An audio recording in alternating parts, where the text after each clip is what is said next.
so there's sun. You know. Yeah. So language is wonder. It's like in Ghana, la means different things. La blood, la sing. Yes. You know. And then if you drop the tone la, it means different things. La, where I come from. Oh, you come from La? Yeah. Oh, I see. Then La. La na de kotopon.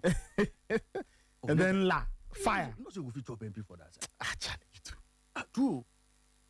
I go fit chop MP. Why? La na de kotopon. No be there Obama chop. Yeah. No be there. Yeah. No be Akufo doing this thing to there go stand. Go doing driver. Yeah, that's right, yeah. No more. So make wild. You give me 4 years. I'll take off the cafe. Anyway, so yeah. You know, Charlie, me I know I have time for something. Police down. I mean. I don't tell me I have other ambitions. I have other ambitions. As to talk to you from Ladia, we have to cook this seat. No. I beg you. I beg you. Anyway, Polytank Sumo Super is available on the market. And there's a brilliant discount that is happening in this month of March. So as we celebrate our heritage together, we are doing that by getting the Polytank Sumo Super. It's built with advanced multi-layer technology and reinforced for superior durability. Sumo Super is designed to last, giving you peace of mind for your home project or business. Don't miss this limited time offer. Visit any Polytank outlet today, ask for the Sumo Super and save over 1,000 CDs. Polytank the original, Polytank always the best. Polytank Papa Nan Kasa Kasa. Beware of fraudsters. Polytank does not request for Momo online.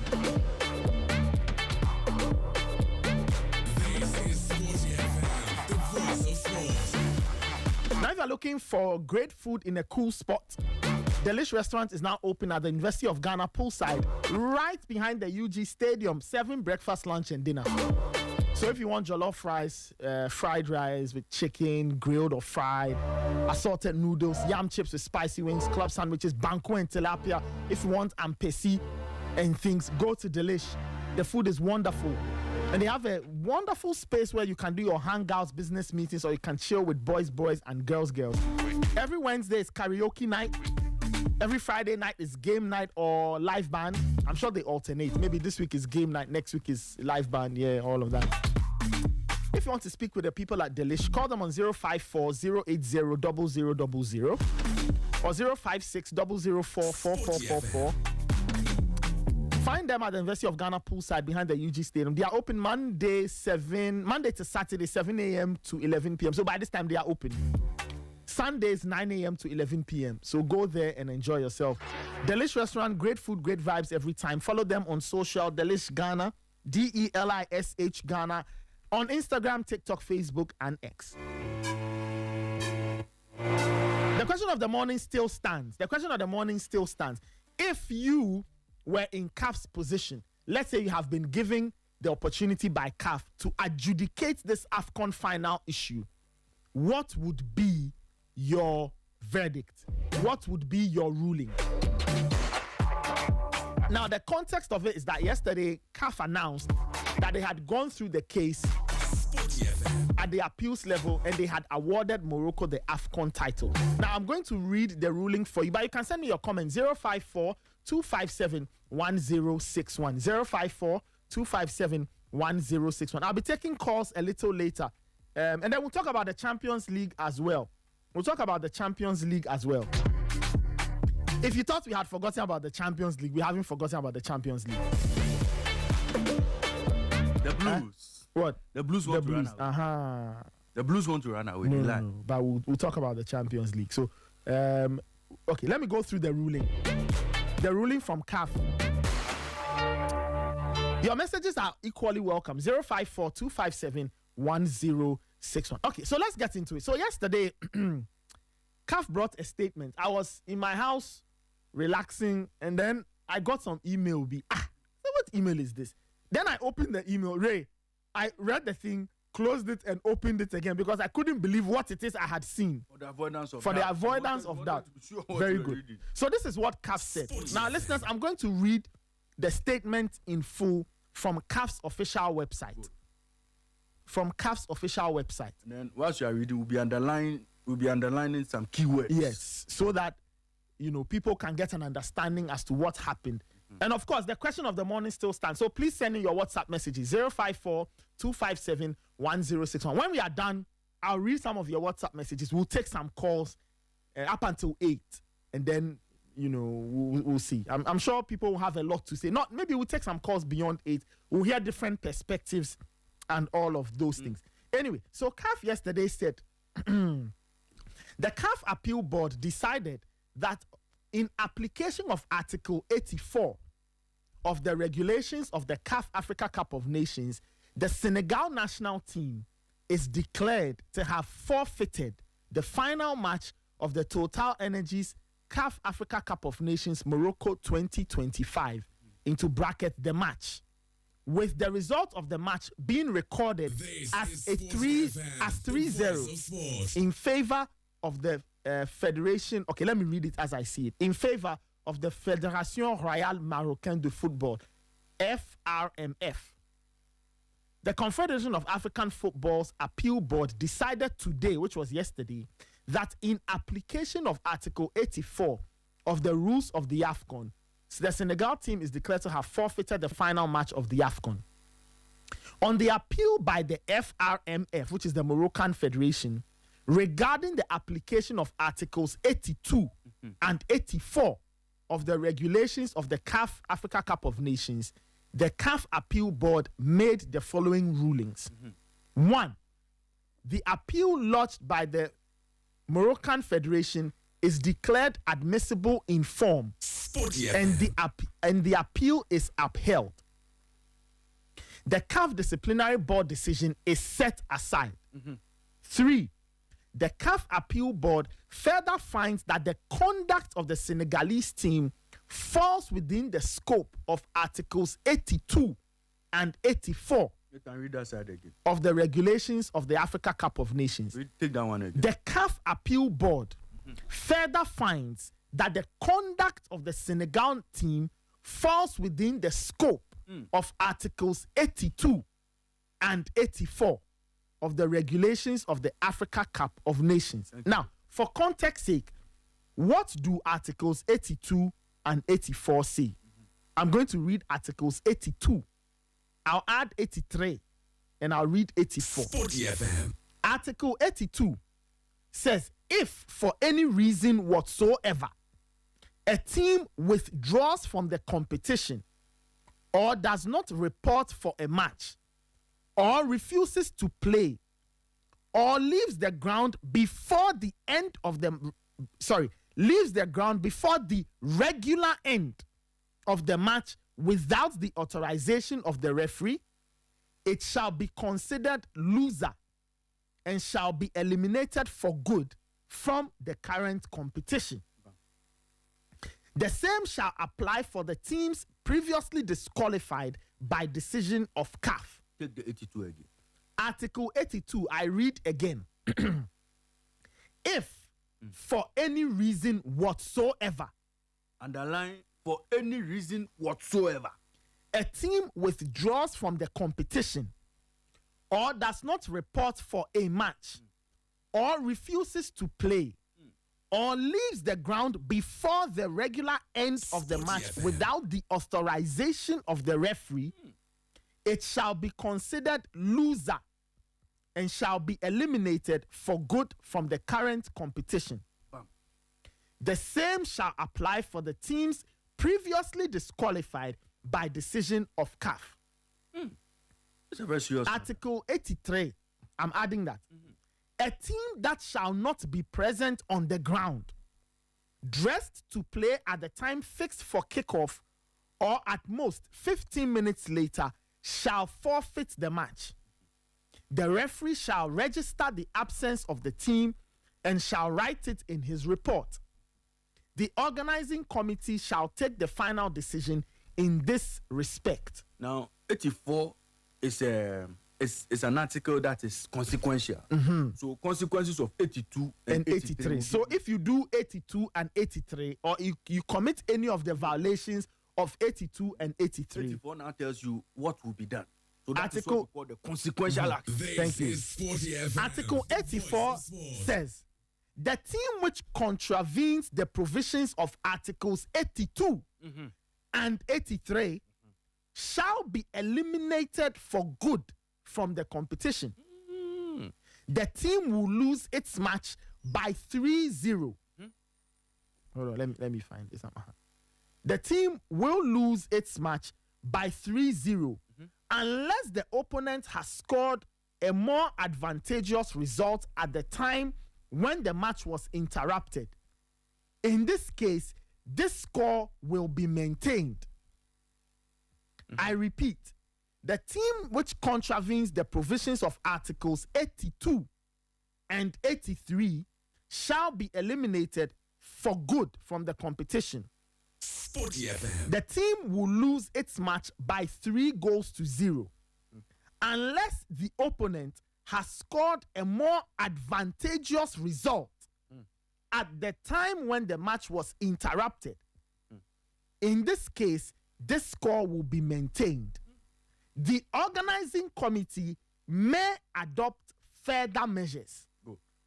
So that is the context of Articles 82 and 84 that CAF stated in their ruling. Let me continue the statement. Thank you very much. So, to go back, the CAF Appeal Board further finds that the conduct of the Senegal team falls within the scope of Articles 82 and 84 of the regulations of the Africa Cup of Nations. The protest lodged by the Moroccan Federation is upheld. It is declared that the Senegalese Football Federation, through the conduct of its team, infringed Article 82 of the regulations of the Africa Cup of Nations. Hit that part again. It is declared that the Senegalese Football Federation, or as is written here, Fédération Sénégalaise de Football, through the conduct of its team, infringed Article 82 of the regulations of the Africa Cup of Nations. Serious matter. In application of Article 84 of the regulations of the Africa Cup of Nations, Consequences of your actions. the Senegal team is declared to have forfeited the match, with the result recorded as 3-0 in favor of the Moroccan Football Federation. All other motions or prayers for relief are dismissed. Now, that is not the full statement because they ruled on other things. The CAF Appeal Board also ruled that the appeal lodged in respect of Mr. Ismail Saibari, player number 11 of the Morocco national team, is partially upheld. Ray, for context, do you have the first decision on Ismail Saibari? Let me quickly get that. Okay, let me continue. The CAF Appeal Board confirms the finding that Mr. Ismail Saibari of the Morocco national team committed misconduct in violation of Articles 82 and 83(1) of the CAF Disciplinary Code. The sanction imposed on Mr. Ismail Saibari is amended to a suspension of 2 official CAF matches, of which 1 match is suspended. The fine of $100,000 US imposed on Mr. Ismail Saibari is set aside. The appeal lodged in respect of the ball boys incident is partially upheld. The CAF Appeal Board confirms the finding that the Moroccan Football Federation is responsible for the conduct of the ball boys during the aforementioned match. The fine imposed on the Moroccan Football Federation in respect of the ball boys incident is reduced to $50,000 US. The appeal lodged in respect of the interference around the OFR/VAR review area is dismissed. The fine of $100,000 US imposed on the Moroccan Football Federation in respect of the interference around the VAR review area is confirmed. The appeal lodged in respect of the laser incident is partially upheld. the fine imposed on the Moroccan Football Federation in respect of the laser incident is reduced to $10,000. All other motions or prayers for relief are dismissed. So Nathan, this one when we go to court, you say, as the court pleases, my lord.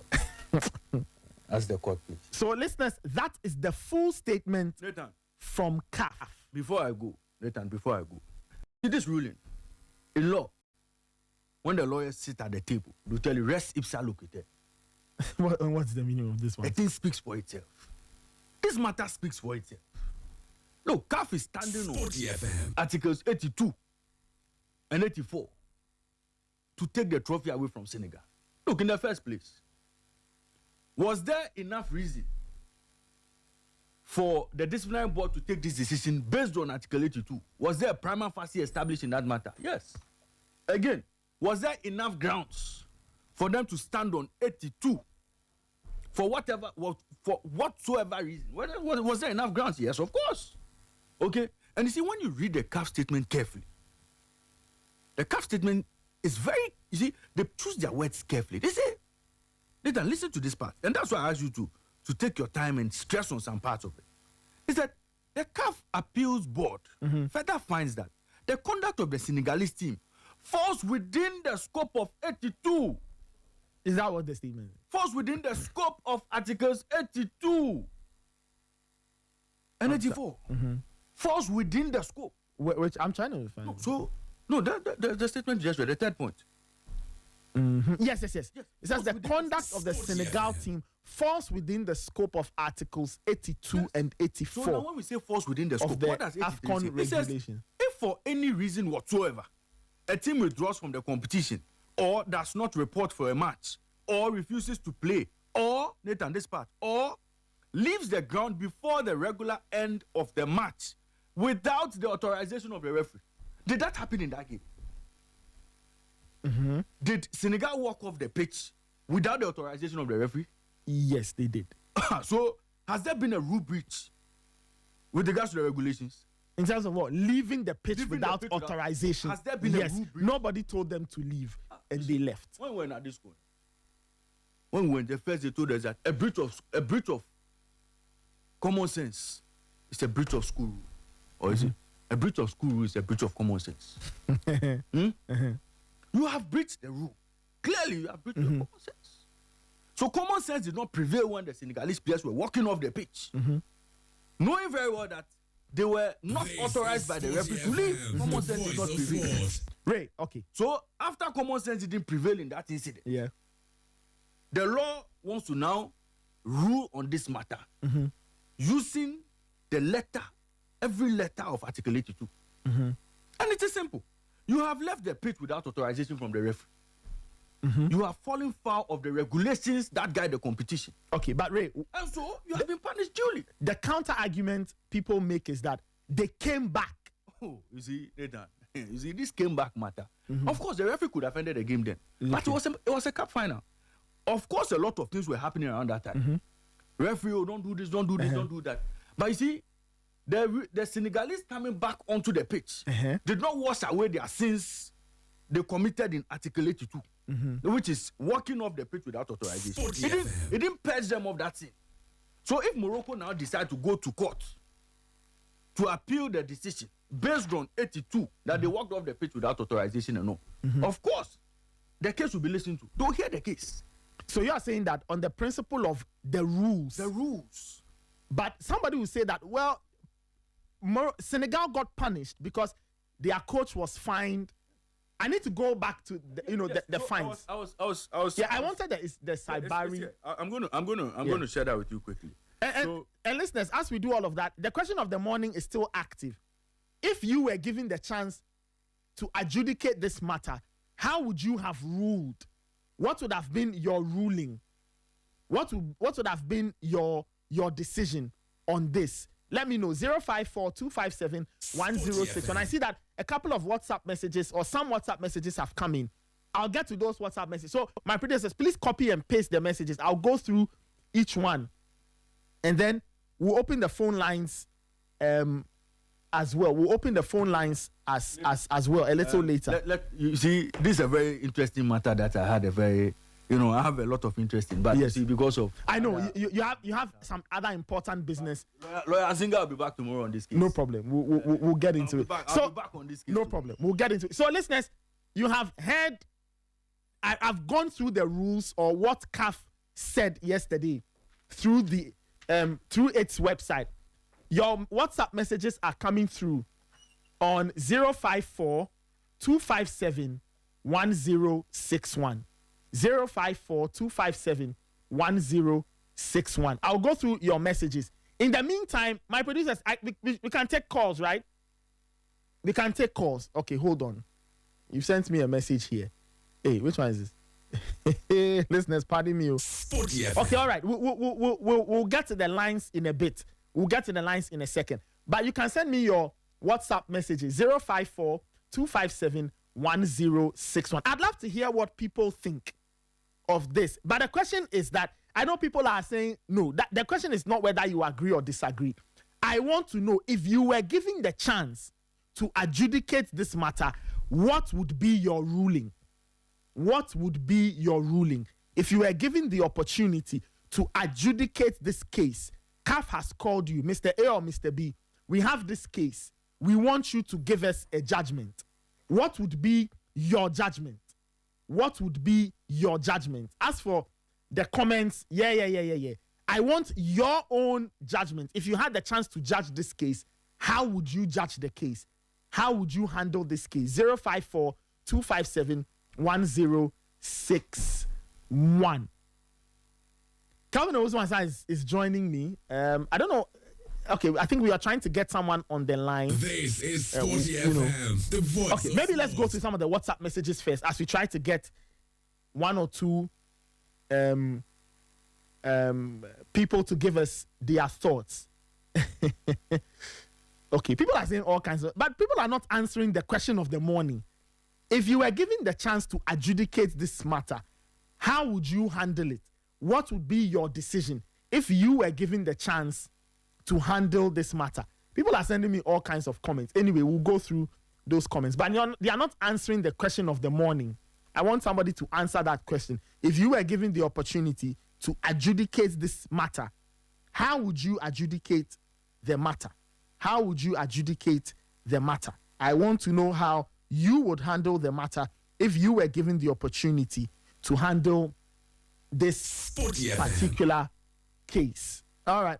Kelvin, I'm sure you have your own take. So you can tell me, okay, Kelvin, so I'm asking you the same question. If you were given the opportunity, CAF called you to say, Kelvin, we have this matter. We want to bring an end to this. We want to give a ruling on this. What would have been your ruling on this entire thing? Well, the initial ruling stands. The appeal has no basis, and it should be just rubbish, because the first thing that happened was calling the match as what, forfeiture. Okay. So what is the meaning of forfeiture?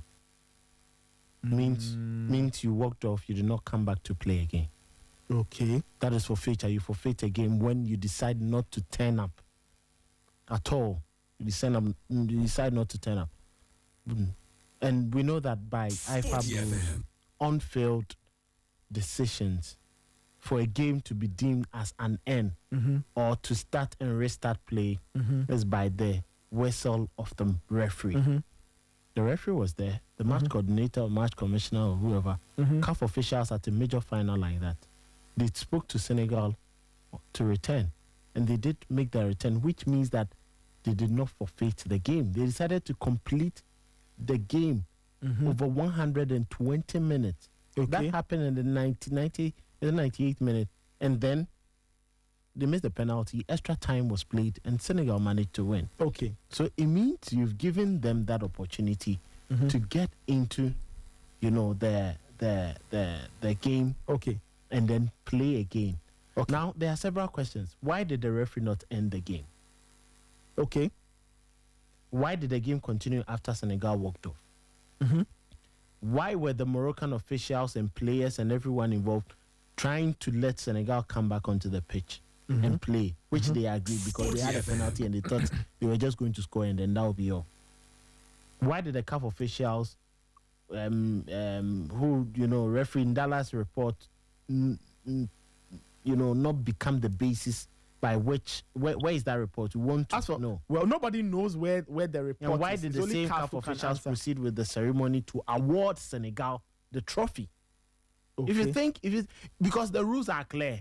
If they forfeit, they should have applied it then. Then nobody would tell me that every single one of them they were oblivion of these rules. That when the player or when a team forfeits a game, no one can tell me they were oblivion. They should be in the know. I'm not stopping you. Kojo Dimensions. Kojo, how are you doing? Just hold on.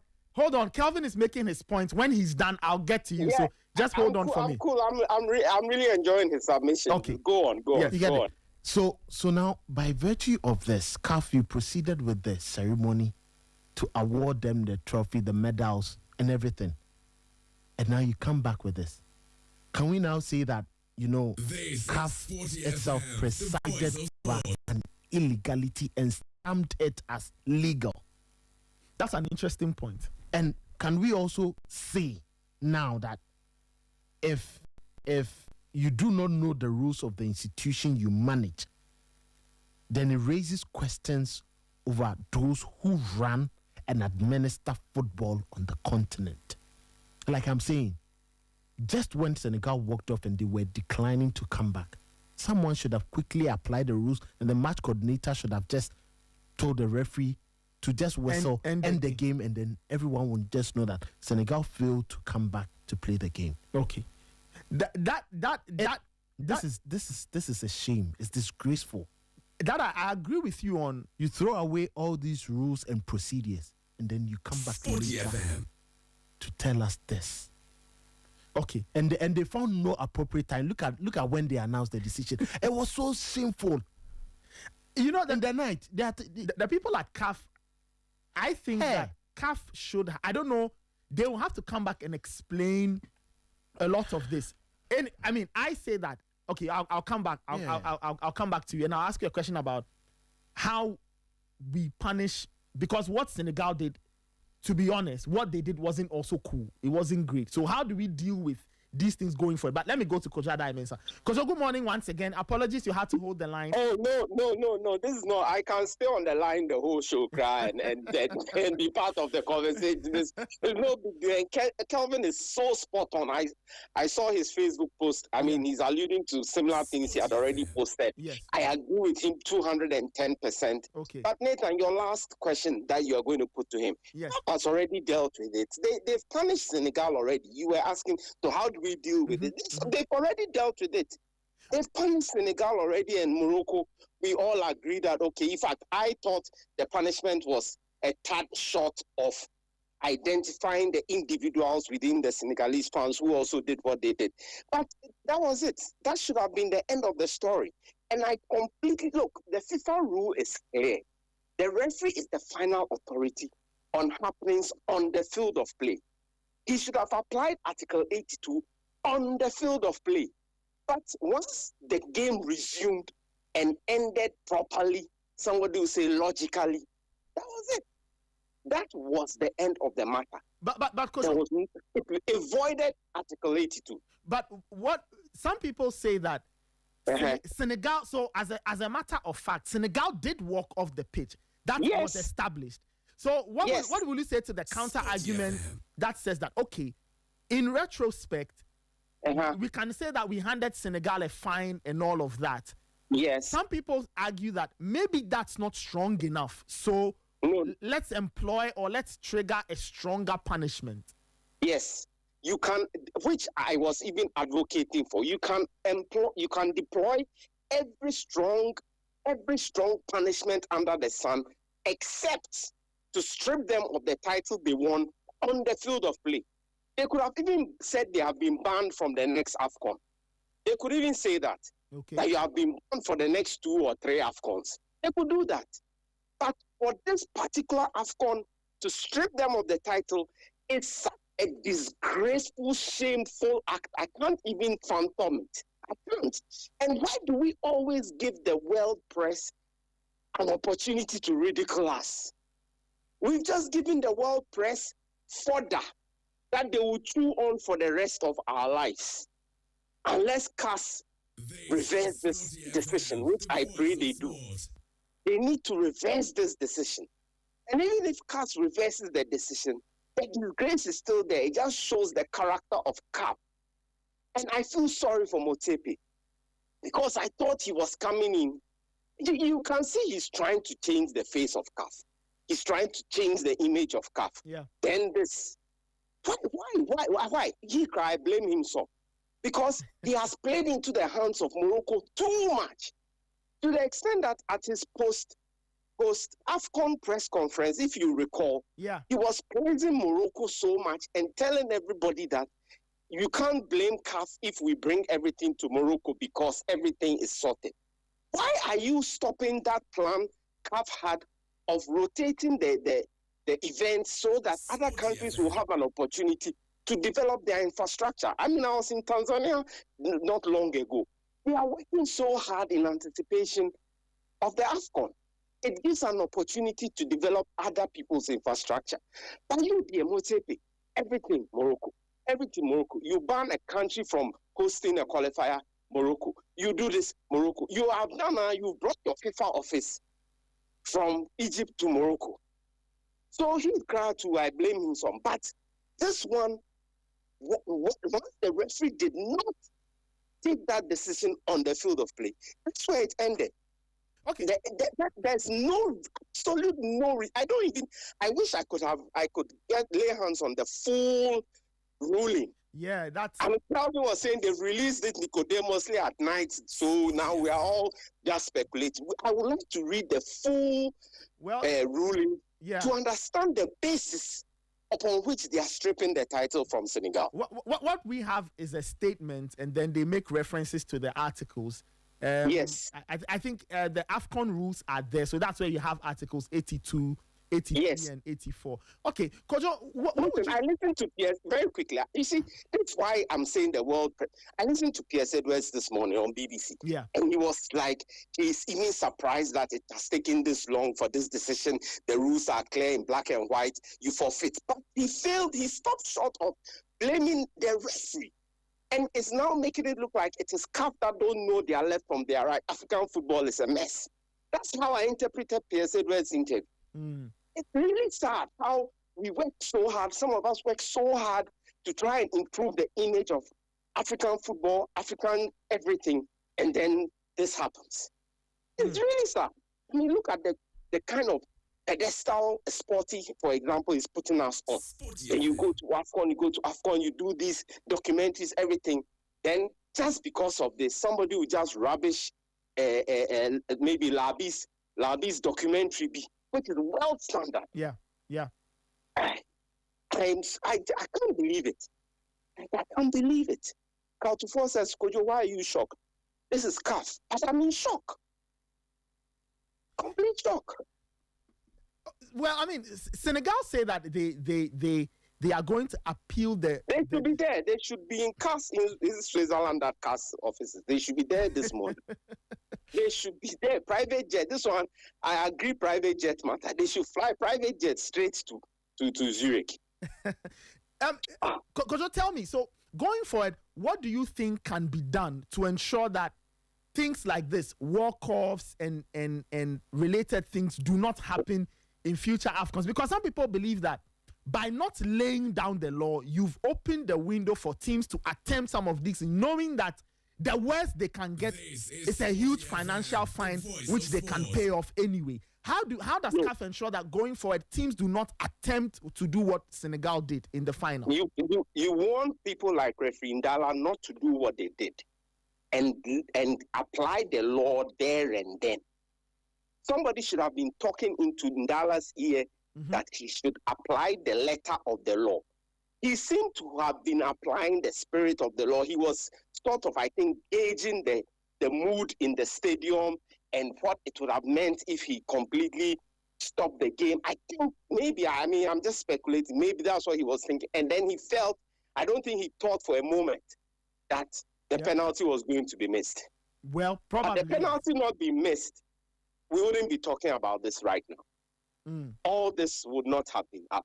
Okay. He probably thought, Morocco are going to come. But to avoid it going forward, the referees, the match commissioners, they have to apply the law on the field of play, not boardroom points.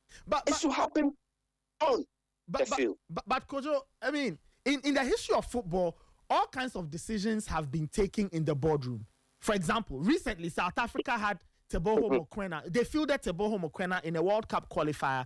Then their opponents realized that Mokoena was ineligible. So they went back and took the result away from South Africa. People reference Juventus, for example. They won Calciopoli. If it was found out they had cheated. So their titles that they won in the period were given to Inter Milan in retrospect. So I guess you see when you cheat. Nathan, the scenario is different. When you cheat like that and the game has been played, let's say, like even athletics and football, you took drugs. Yes. There is no way it can be determined at that material moment that you are cheating, that you have taken performance enhancement drugs, that you have used an eligible player. I couldn't tell. You know, we did our checks, but we couldn't tell. We've played the game. We didn't protest, nothing. But later on, I found out, no, you cheated. And if you are not cheated, I would have been able to win the game. That one, it should be stripped. Okay. I have no issue with that. Those are the kinds of decisions that must go to a boardroom. But not this glaring one where we have all seen that you have broken the rule. It's like saying that, well, it happens once, but it's like saying that a referee should have clearly given a red card for a player and then he did not do it. But that one, you will see that it was glaring. And then we go and then try and say, no, this one was glaring, the referee.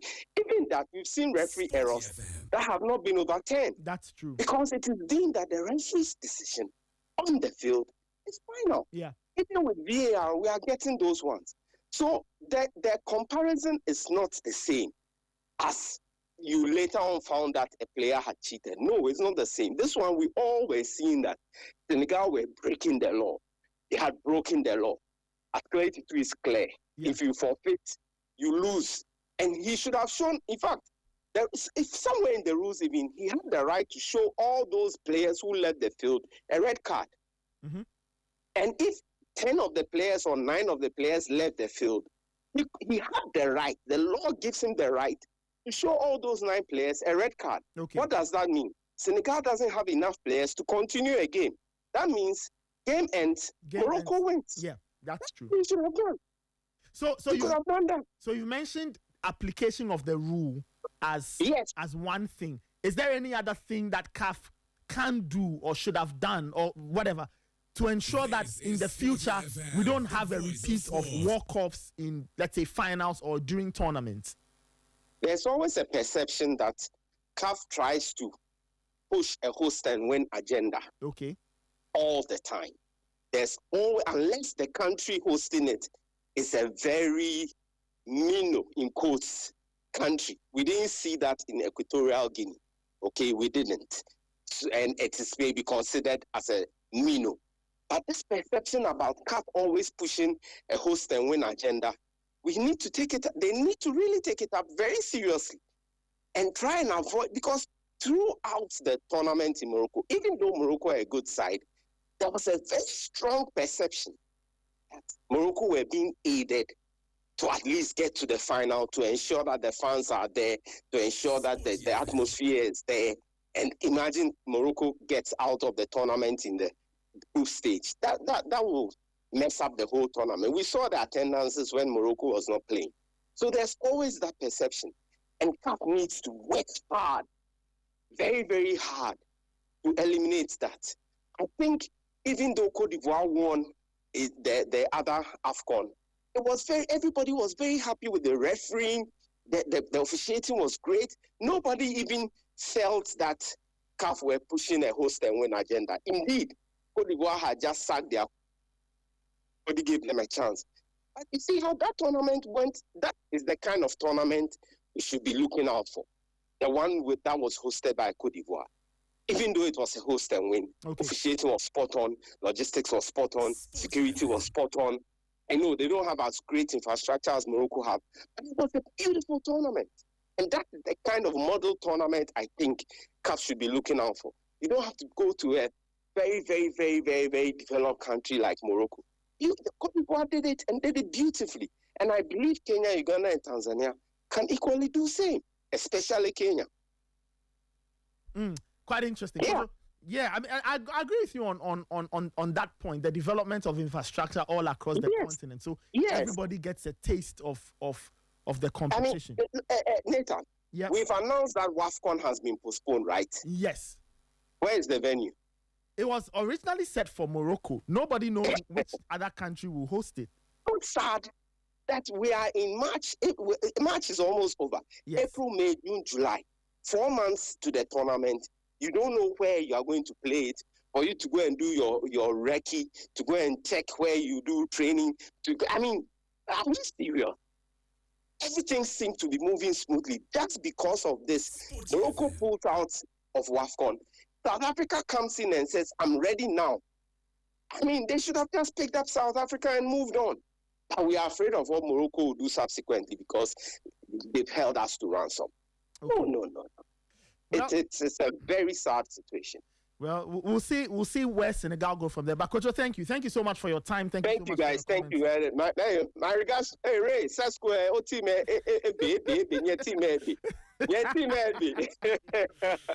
All right, guys. Enjoy your morning. All right, you too. Take care. That was Coach Diamonds, a CEO of Data Bank and a regular pundit on our shows. Calvin, you were making your point, and then I'll go through the messages, and then I open the phone lines as well. So, from 9, we'll talk about the UEFA Champions League. So you just heard everything that happened, and Nathan, the law is there for everyone to see. Yeah, and But CAF will also say that the AFCON rules are there. The AFCON rules are there. So there and then, why did they not apply it? Are they telling me that all the officials there, the competition organizers, the match commissioner, the referees, the observers were oblivion of these rules? That after 50, even in the first ruling, they failed to even mention this. That's true. That's equally true. After 58 days, you come back to tell me that 84 was after 58 days. 58 days, Nathan. How do you expect the entire world to take this? Okay, so is it a timing thing or a decision Nathan, thing? we know rules are rules. But when you evade the procedures, okay. So for you, you make nonsense of the problem. Exactly. Okay, so you make nonsense of the rules at a certain point because you allow the game to continue. So now it wasn't forfeiture. It was what? A halt. A halt, yes. So that is what happened, If it was once there was a resumption, exactly, you can call it a halt. It wasn't a forfeiture. Once the game continued, it was a halt. So CAF will now have to explain why they deemed this why as they call this a forfeiture. Okay, that's a fair legal. If it was a forfeiture, the extra time, the penalty that was taken by Diaz, the extra time, and then the ceremony wouldn't have continued. For you to even come and name team of the tournament and all after that. That's true. So that is where everyone seems to be surprised that the rules were clear. You should have dropped the hammer there. Someone should have called the referee. Hey, please, and the guy is misbehaving. They are just throwing us into chaos. Let's punish them. Whistle. End the game. Morocco are champions. 3-0. They are winners. Senegal will punish them. Simple, late, quickly. So, but because there was a penalty, even the Moroccans were telling them, come and play, because there was a penalty. Yes, sir. You have the trophy, So they were all okay. So for you, procedural one. Yes. The timing of it. Number 2. Okay. And then it looks like the administration or the administrators did not know the rules.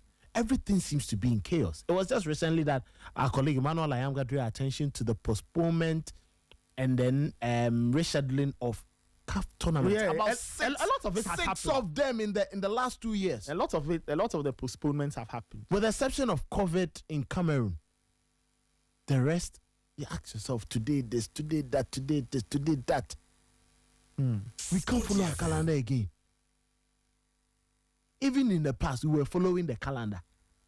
Now that we are supposed to be progressive, our calendar, defeats us.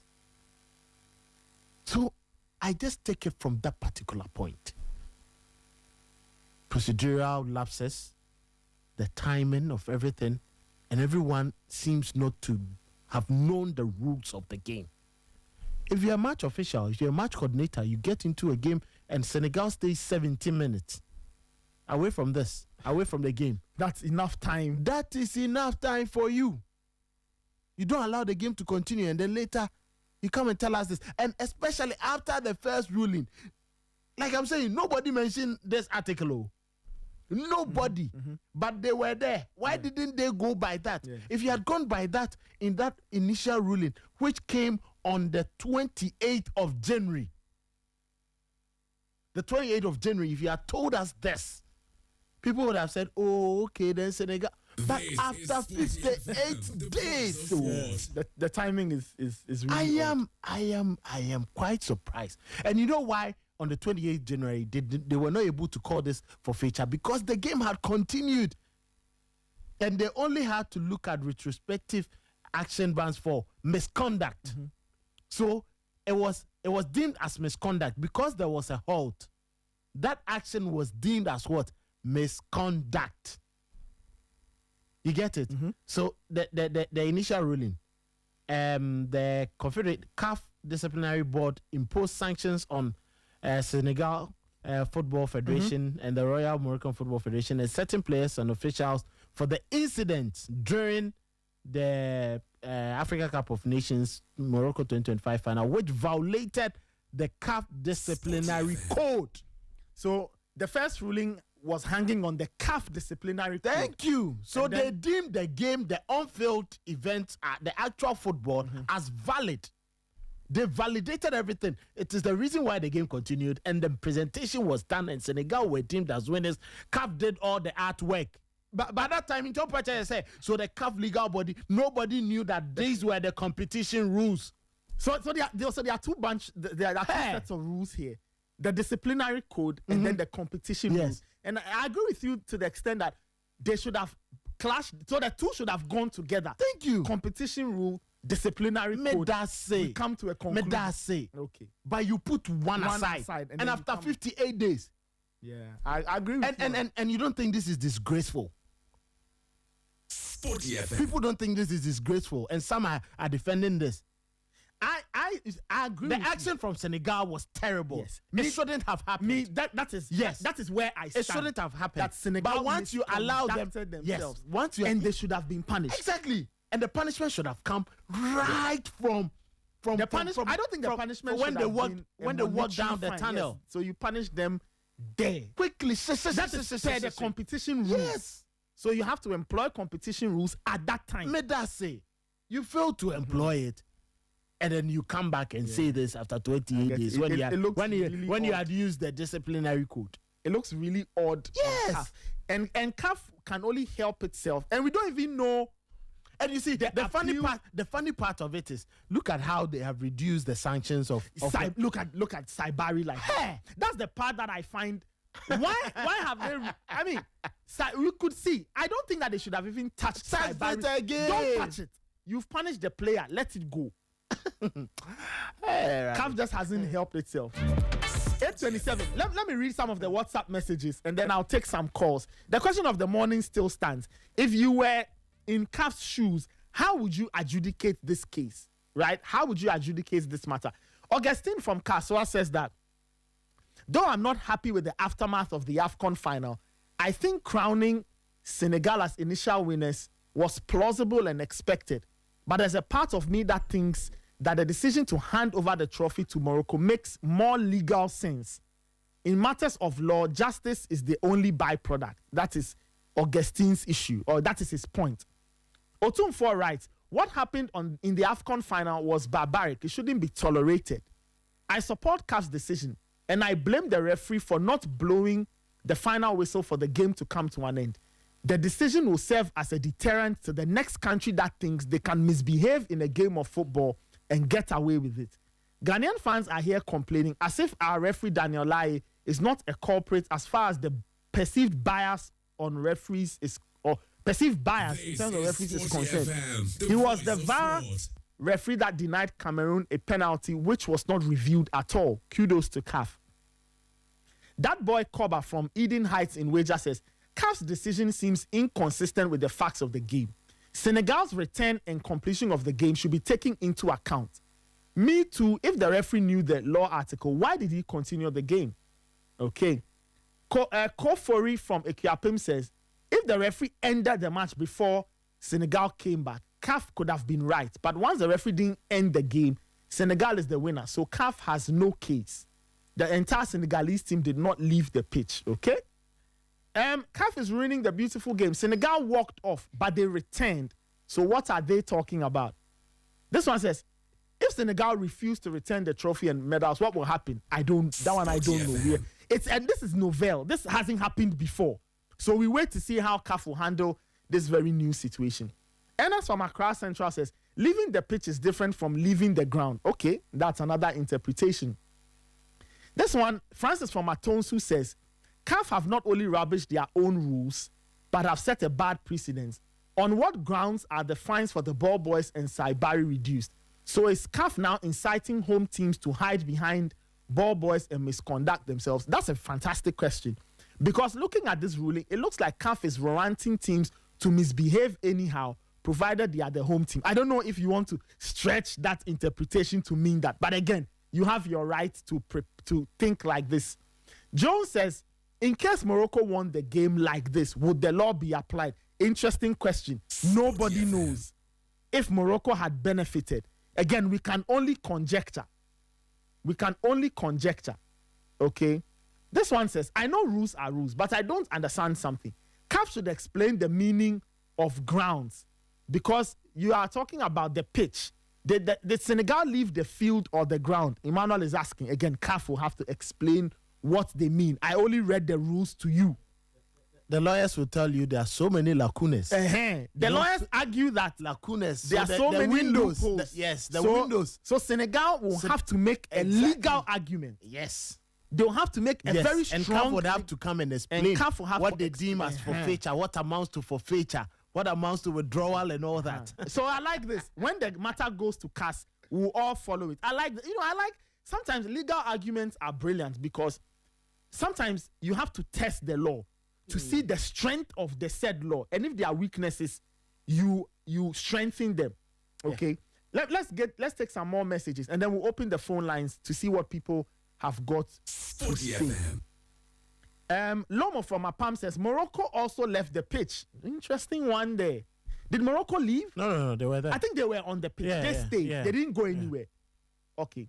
This one says, didn't the officials know the regulation? Why did they allow the game to continue? And Morocco took the PK and missed. This is a disgrace on CAF and the football continent. Morocco, okay, that's what you are saying that Morocco's held CAF to ransom. Again, I can't prove that. My namesake Nathan from Kaswa sent that particular message. Marcus Garvey says that Article 90 rules that if a finalist refuses to play, the team he knocked out take over. So I would have designated a new date for the final between Morocco and the team Senegal knocked out. To easily hand over the trophy to Morocco violates the sacred nature of sports entertainment. But this one, they did not refuse to play. So they played the game. Mm-hmm. So again, lots of questions for CAF to answer. But Marcus Garvey, interesting point on how you would have handled this. All right, let me see. Kobe Baden from Dansoman says, I agree with Kelvin. The tournament has been done for a while, and those who should be punished have been punished. If CAF wants to punish Senegal, take points away from them taking points away from them from the next AFCON qualifiers will be a perfect idea. That's another interest. So you say that you would deduct future points from CAF. Okay, that's how you have handled it. All right, let's take a few more. Raymond from Spain Tech says, if I were adjudicating, I would rule against Morocco. But please, I want other CAF members to forfeit the next AFCON. Well, that is a decision for other CAF members. Let us see if they will do it. Elon from Tema says, I will handle it according to the rules, just like CAF has done.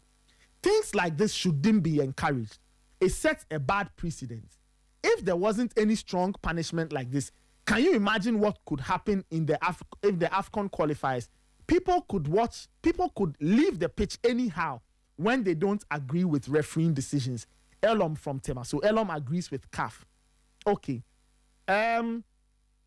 Someone from Takrade says, I will rule in favor of Senegal. Okay, no problem. I like that. Let me go through a few more. This one says the issue of this issue. Yeah, it's true. I remember the Yambobium issue between Heart of Lions and Asante Kotoko. It happened at the Accra Sports Stadium. Yeah. This was during the Galka Top 4 many years ago, 2005, I think. This one says, it's fair. For me, I would have ruled the same way. Rules of the game must be applied, or else every team will feel they have the power to decide the game, leaving the referee powerless. Okay, interesting one. The referee rendered himself powerless. Okay. This one says, I would not have stripped Senegal of the title. I would rather impose more sanctions on them. Cephas from Ashaiman Kube Krum. All right. This one, Amponsa from Dompim says, football is played on the pitch and the real winner is determined. But then there are rules that govern every game. I believe a fine or a suspension in subsequent tournaments will suit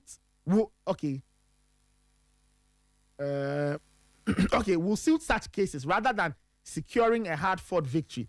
The decision of CAF would have been seen to be fair only if the referee had called the match off, but that didn't happen. Okay, so Amponsa believes that a fine would have been okay. Okay, I think I've read Augustine's comments already. You can send us more comments. 054 257 1061. I think I've read Otunfo's comments as well. Another one has come in. I think Jones has sent us another one. He thinks that the best way is for the game to be played again because this issue is not fair. Okay. That's another interesting comment there. Let's take some calls. 054 257 10. Immortal says there's somebody on the line. Okay. 054 257 1061. How would you have adjudicated? Hello, Nathan. Good morning. Yes, good morning. What's your name and where are you calling from, please? I'm Clement, calling from Kaswa. All right, Clement. Please go ahead. Yes, how would you have adjudicated this matter if CAF had called you to give your ruling? CAF shouldn't have even opened this case in the first place since it had already ruled it and had issued all the sanctions. But my brother, there are a lot of politics going on in African football. If I can take us back a bit, I think that the WAFCON was supposed to happen in Morocco, right? Yep. And Morocco was the one who was supposed to host WAFCON. But they pulled out. And because of that, they have postponed WAFCON.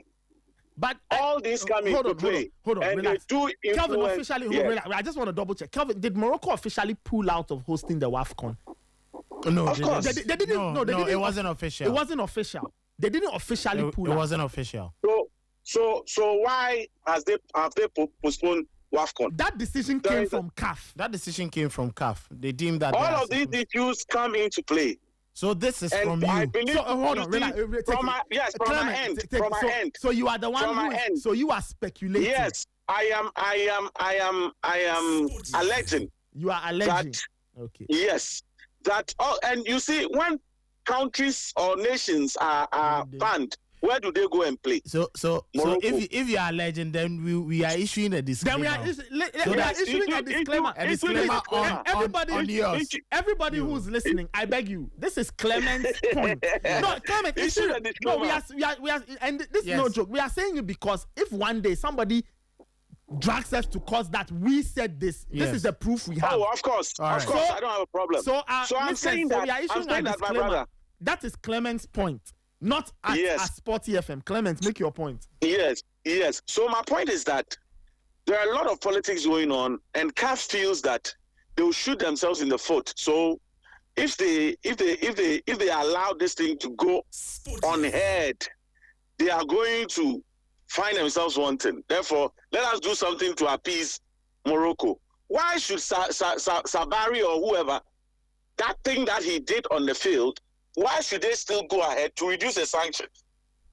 So some of these things, we need to look at them from another point of view, other than just looking at it from footballing perspectives. There are a lot of issues going on. But in fact, this is a shame on African football. It is not heard of anywhere, although we are testing the law, but it's not right. You could have done a bit better by imposing strict sanctions and serious sanctions on Senegal, other than confiscating the title from them. It's not right. That's my take. Thank you very much. All right. Thank you so much. Thank you so much. 054-257-1061. At 9, we talk about the UEFA Champions League. 054-257-1061. Hello. Hello, good morning. Yes, good morning. Yeah, good job calling from Sport M, Achimota. All right, please go ahead. The question of the morning: if you were in CAF's position, how would you adjudicate this matter? The opinions are like no cease, and in my own opinion, I think they have acted well, because what Senegal did was very shameful, especially the coach. I mean, we watched the match. Senegal scored a goal, and someone was fouled. It was clear. I mean, someone was pushed, and that push prevented the guy from heading the ball. So that guy had the advantage of heading the ball into the net. It was a clear foul, and the goal was disallowed. Then when it came to Morocco's penalty, that one, that Brahimi could have headed the ball. I mean, the fact that I'm from West Africa does not mean I should support blindly. He was in a position to head the ball, and he was pushed. It was a clear penalty. So I don't know the beef of that coach. You understand? If certain actions are not taken as a deterrent, we continue to behave like bush people. I mean, we have come of age. Football has come of age. We are just a game to entertain people. Okay. If you lose and so what? So I think that it something must be done. I mean, people's medals have been withdrawn from Olympics. I mean, people win medals, gold medal, and then later it is withdrawn. So personally, I don't see anything wrong with that. Thank you. Okay, all right. Thank you so much. Kojo Dimensa seems he was saying that the two scenarios were not the same. But anyway, 054-257-1061. 054-257-1061. Hello. Hello, Nathan. Yes. What's your name and where are you calling from, please? Please, my name is Dominic, calling from Ashama. All right. So, Dominic, if you had to rule on this matter, CAF has called you that they need you to rule on this case. How would you have ruled on this case? Nathan, first of all, I'm very bored in this morning. I don't know which kind of people need to this decision. Because but you haven't told us how you rule on the matter. So that's what we want to hear. As for being upset, we know you are upset. Yes. Yeah, please, I'm coming. Law 5 of the association is the central referee has the authority to take any decision going on the field. So if Senegal went off the pitch, it was the referee decision to forfeit the match. So CAF is now telling us that the match commission, the referees, they don't know their work on that particular day. This is what CAF is telling us. So if CAF have any situation with what Senegal did, then they should go to the referee. Because the referee is the one who allowed the game to continue. Okay. So I don't know why. How will you rule on this matter? That is the question of the morning. How will you rule on this matter if you were given the chance to give a judgment? But they have been the rule is always that they have fined Senegal and moved Senegal and Morocco. So I think the heavy fines should be accepted rather than for taking the trophy from them. Thank you. Okay, all right. Thank you so much. 842. You can still give us a call. You can equally send us a WhatsApp message 054-257-1061. The WhatsApp messages can come in. You can also give us a call 054-257-1061. Let me take this caller. Hello. Yeah, hello. Good morning. Yes, good morning. My name is Francis, calling for Dansuma Banana. Okay, all right, Francis. So the question of the morning, if you had to give a ruling on this, what ruling would you give? The CAF has done well. Football, it is handled as the root of the game. that they have taken the decision. It's good the CAF has take the CAF for the Senegal hand. You know that you go happy again. Look at 1990. Heart of Oak Kotoko Africa final. Kotoko win the game 4-2. But they start Heart of Oak take the matter go. This one say this is happy. I still a trophy go Heart of Oak.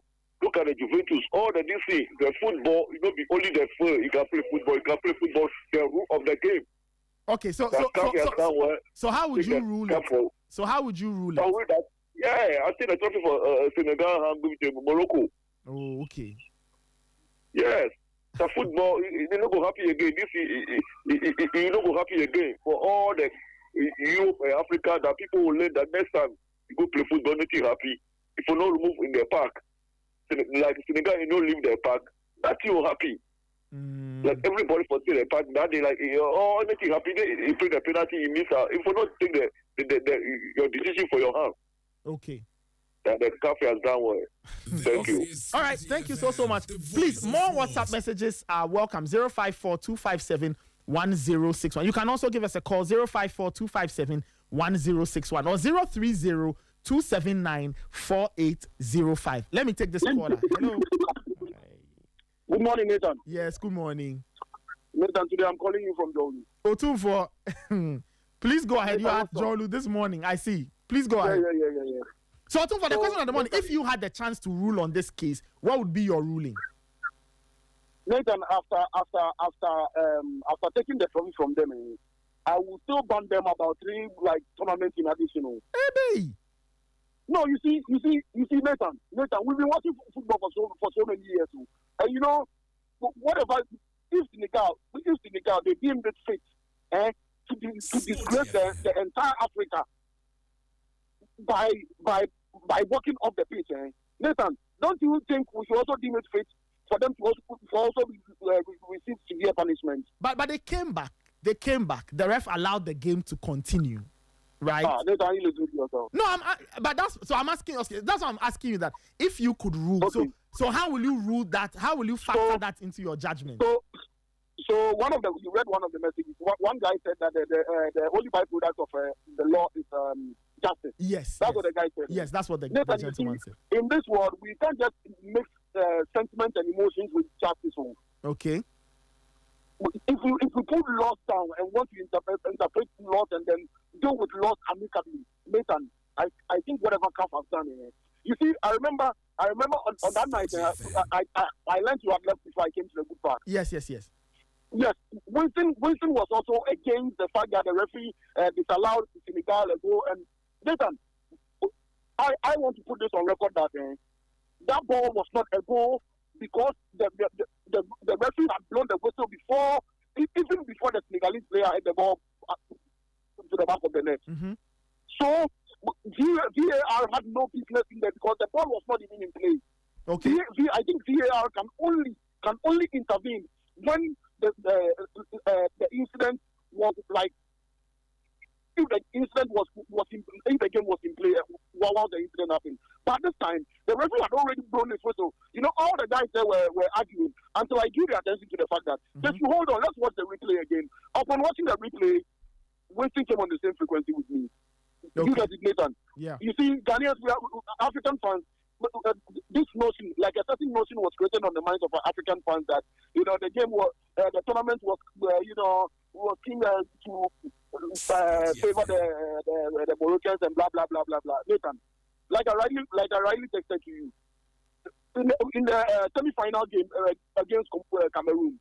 Nathan, Cameroon got a clean penalty on Brian Mbeumo. I don't know if you also remember that incident. Mm-hmm. Yeah, it was a clean penalty. Nathan, our own darling boy, Daniel Lai was a VAR referee. Yeah. He never even drew the attention of the referee. But we are here trying to make everything look like the referee that officiated the final game was a bad referee. The only mistake I think that referee did was not blowing the final whistle for the game to come to an end the moment the Senegalese walked off the pitch.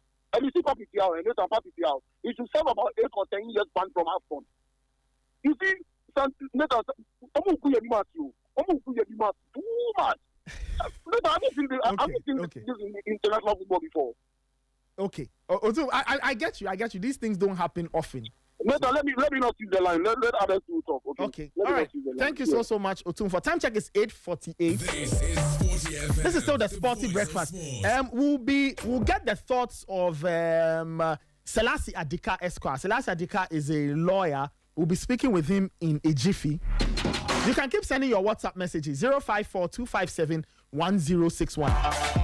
I know lots of people have different things to say, but we'll speak to Selassie Adika and a couple of other people. And then maybe at the tail end of the show, we'll see if we can take some more calls. At 9, we'll talk some Champions League.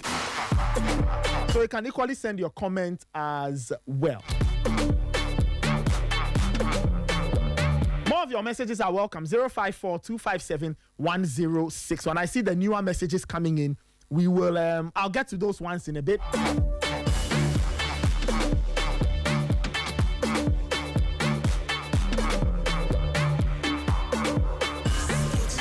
Let's go through a couple more of the messages whilst we wait for Mr. Selassie Adika, a private legal practitioner, to give us his thoughts. Augustine from Kaswa is back, and he says, instances like these give the opportunity to learn. I just read the CAF rule on forfeiture, and the ruling makes legal sense. So, Augustine, you think the ruling makes legal sense? Okay, interesting.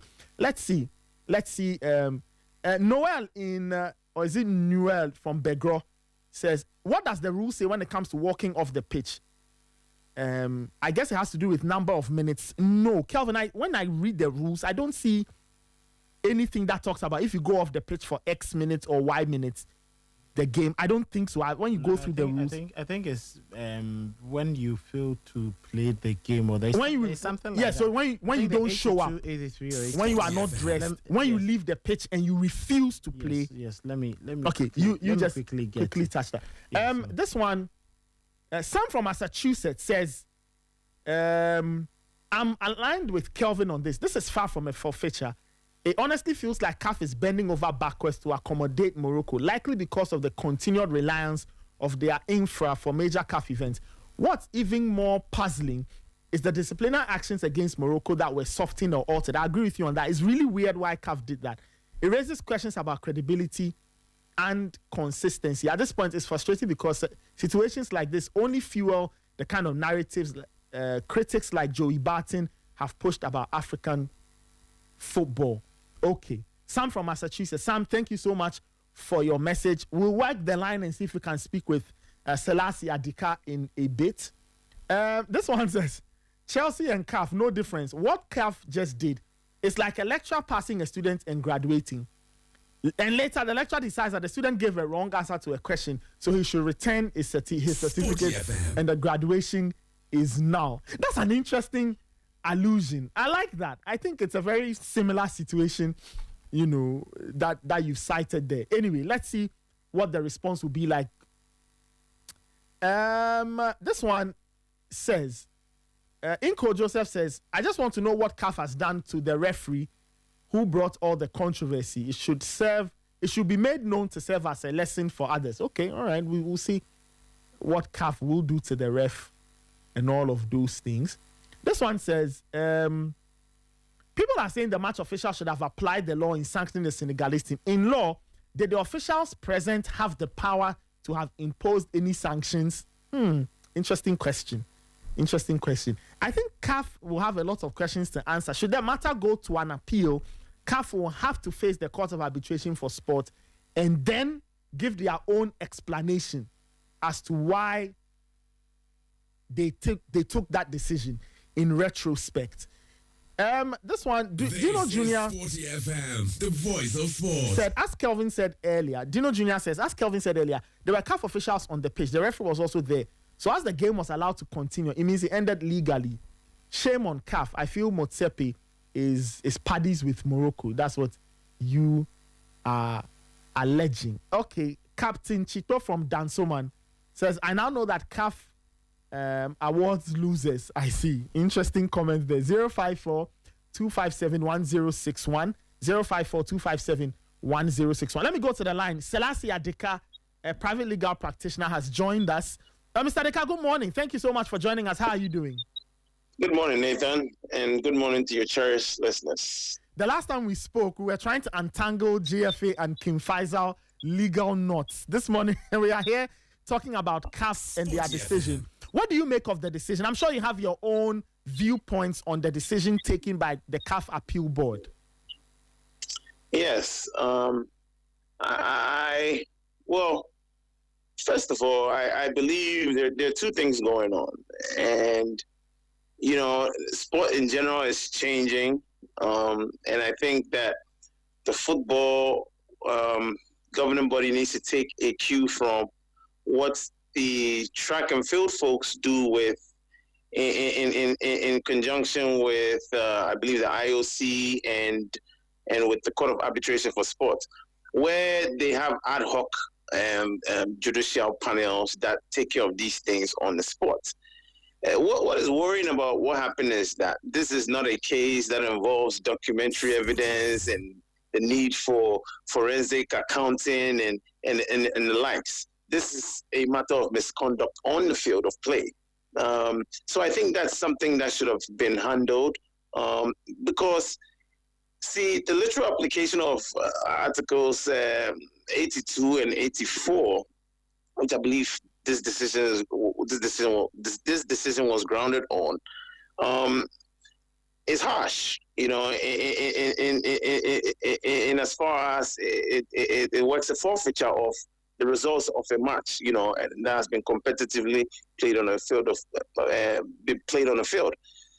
So I think that any decision of that sort probably should have been made right there. It was capable of being made right there and then, because, like I said, it doesn't involve, you know, talking to people. We all saw what transpired. So if that's the nature of what we saw live, then that decision should have been made right there and then. That's the only problem I have with that, because folks have relied on this, and you know they've celebrated. You know, in my part of town in New York, in Harlem, you know, there was a huge celebration. You know, and then they wake up this morning, and it's like, oh, Senegal didn't win. It's Morocco that's been declared the winner. So, for me, I think moving forward, CAF and the football world in general should look at having ad hoc judicial panels to take care of some of these things right there and then.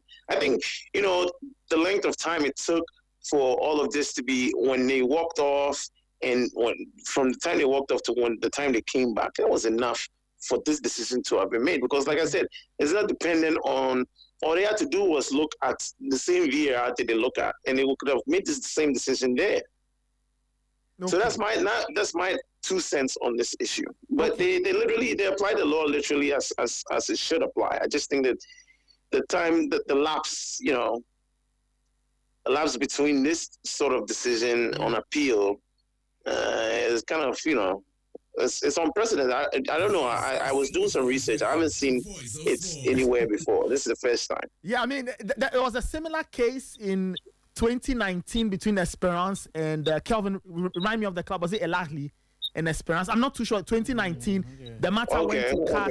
So that in that case there was a walk off. The team that walked off never came back. So I think in that case the slight nuance is that they never came back, and then there was a decision to award a forfeit to the other side. You make a point about the time lapse, Mr. Adeka. For example, if you are advising CAF to deal with this, let's assume that, let's say, on the day, because of exigency, because of context and nuance, the world was watching and all, and they couldn't come to a decision that day. What or which time frame do you think would have been the wisest for CAF to have taken, and in relation to such a decision? Look. Let's not.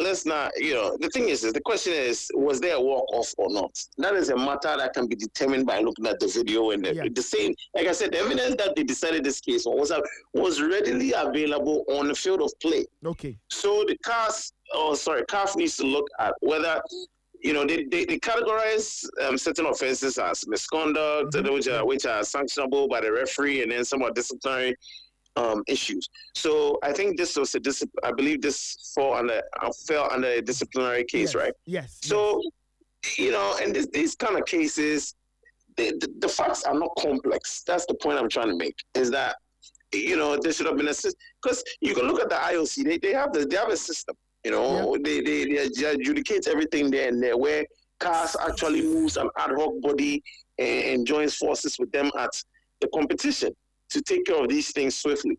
So I think, that's something that I believe should be, probably should be looked at, Okay. So it's sort of a different competition judicial system, so that it doesn't turn out like the way it is. Because if you read the law, they apply the law. It says, going back to what you were saying about Esperance, right? Esperance and Ali. It was with that walked off with that Athletic Club versus Esperance. Yes, so I got the two clubs. Yes.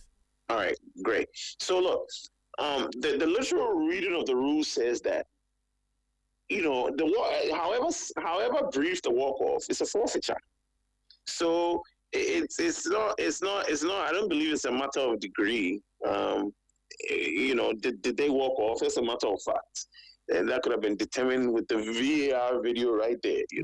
If it's a question of how many players walked off, or was there a command from the leadership of the team, to walk off the field, that could have been determined there and then. But the politics of the game and the optics perhaps played a part in that. So.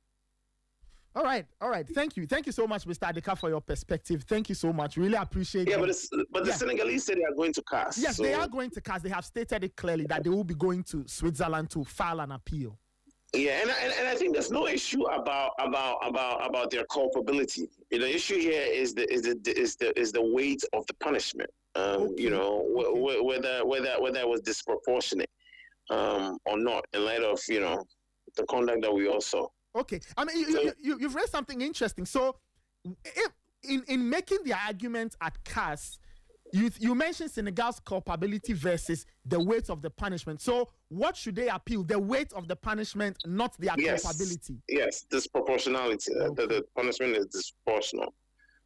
Because obviously that is what the disciplinary, the first level of the case, right? At the CAF disciplinary committee, they found them culpable, but the sanctions differed, right? Yes, they were given monetary fines and all of that. And on appeal, Articles 82 and 84 were applied literally to for this outcome. So I believe that's where the issue is going to be in the disproportionality, perhaps, of the sanctions.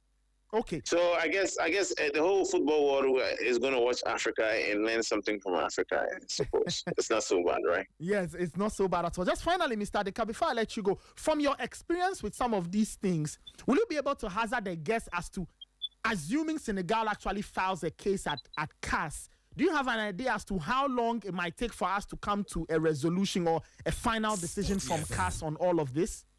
This shouldn't take no more than about 6 to 9 months. That should come to a conclusion. Okay. So we are looking at a 6 to 9 month window. Yeah, at maximum. Yeah.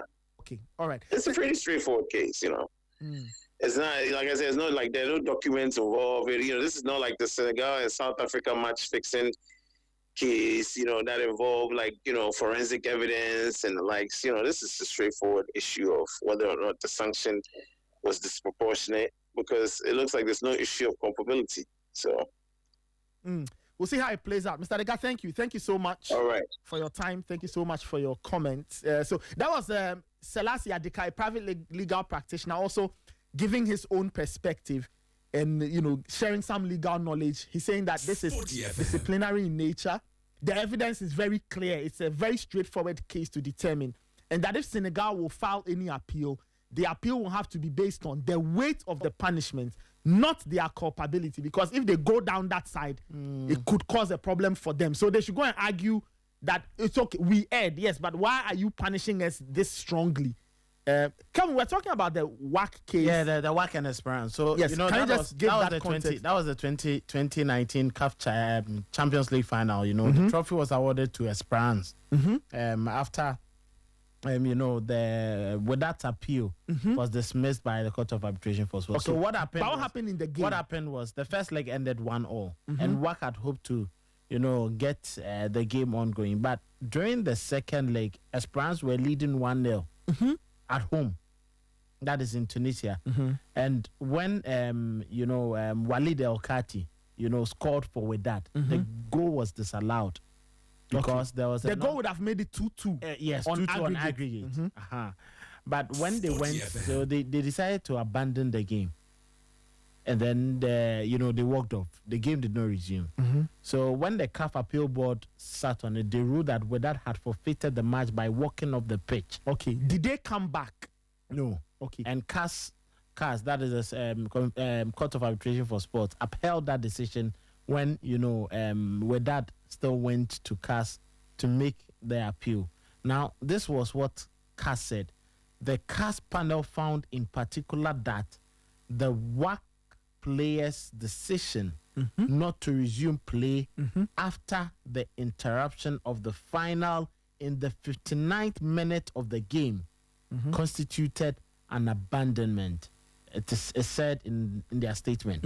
Now, the CAF Appeals Board was correct in confirming the disciplinary board's decision to declare that WAC lost the return leg of the final by forfeit, according to the CAS panel dismissing, the appeal. So that means they did not return. They did the game. Yes, they have played 59 minutes, which meant there were 31. How about 31 minutes or so left to be played? Yes. So when they refused to return, that one, the disciplinary board. Yes. The disciplinary board sanctioned that they had forfeited the game, and then they made an appeal, and the appeal board upheld the first decision that they had forfeited, and they game. Continued to CAS. And the CAS still continued to have forfeited. So they lost at 3 levels. Exactly. They lost at all the 3 levels. No problem. That's an interesting precedent for... And what they're saying was, the CAS panel found in particular that the WAC players' decision not to resume play after the interruption. So that is a very interesting... Thank you. That's a very interesting weapon for Senegal to potentially use.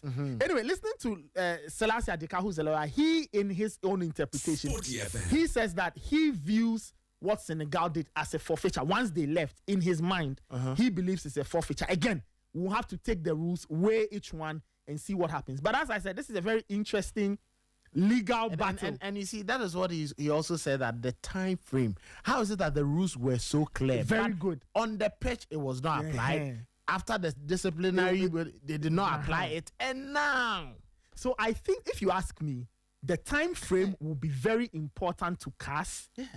The argument Senegal makes, especially if they can draw a comparison between this one and the Wydad case, and say that they didn't come back, we came back. Maybe the third point they can argue to CAS is that, the referee knew the rules. Officials, why didn't they apply the rules at that time? At that time, if they had applied, what could we have done? We couldn't have done anything to fight the decision. Anyway, let me go to the line. We've been joined by Eddie Akins, a sports analyst. Let me see if we can get his thoughts on this as well. Eddie, good morning. Thank you so much for joining us. Good morning, Nathan. It's been a while. Yes. Nice to join you. Yes. Your thoughts on this? I was asking listeners how they would have adjudicated this matter, assuming they had the chance to. So I ask you the same question. Assuming you were in the room and CAF brings this matter to you for you to adjudicate, in which direction would you go? Yes, thank you very much. I'll first of all issue a disclaimer to say that everything I say here will be my thoughts only, not the thoughts of Sporty. Okay. I think that CAF cannot approbate and reprobate. That's the first point. I think that we need to look at the matter in the context of what administrative lapses are and what on-field lapses are. How administrative lapses are supposed to be sorted out and how on-field lapses are dealt with. I think that CAF dealt with the issue on the pitch because Senegal was represented by its players, Morocco same by its players, and CAF was represented by the referee. So once the referee fails to apply the law, that's actually an application of the law.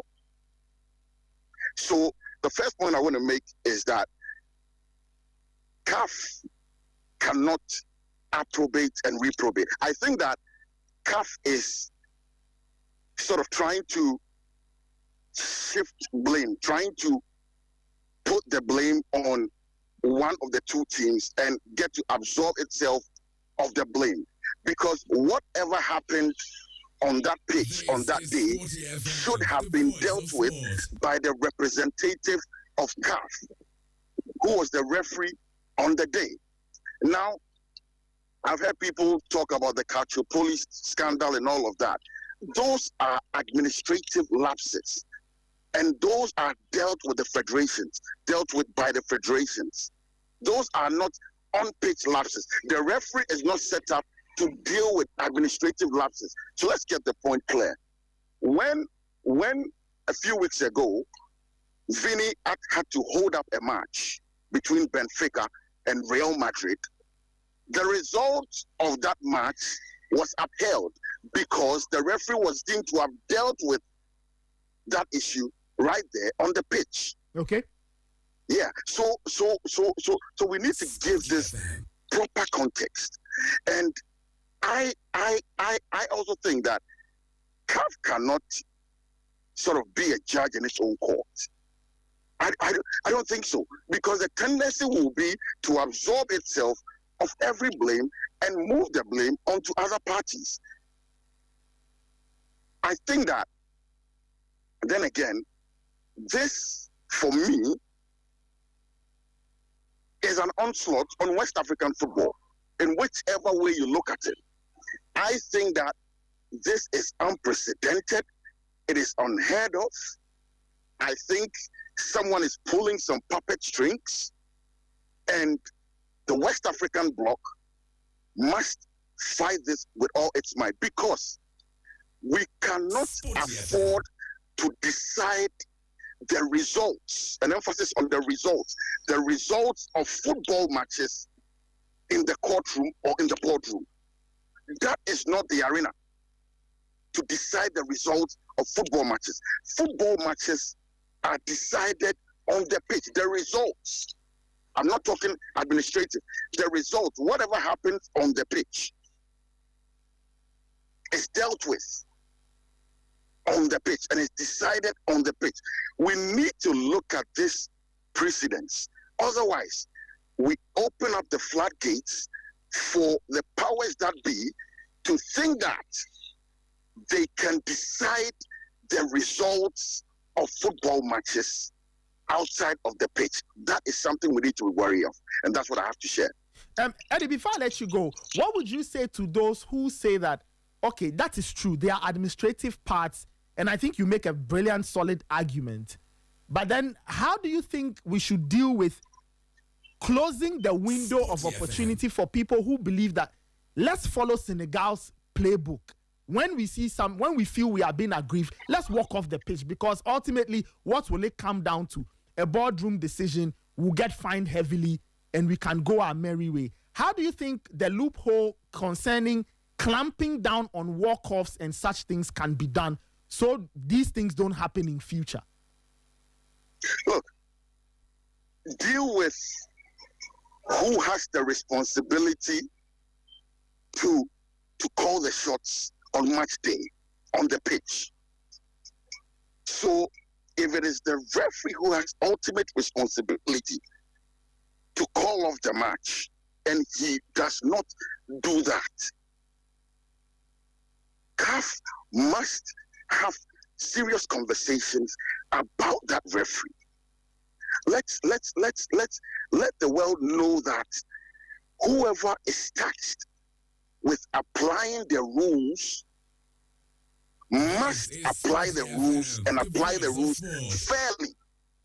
I think that is a starting point, because in all of this, and you can correct me if I'm wrong, I don't know what's happening to the referee in this conversation. Nobody knows what has happened to the referee up until now.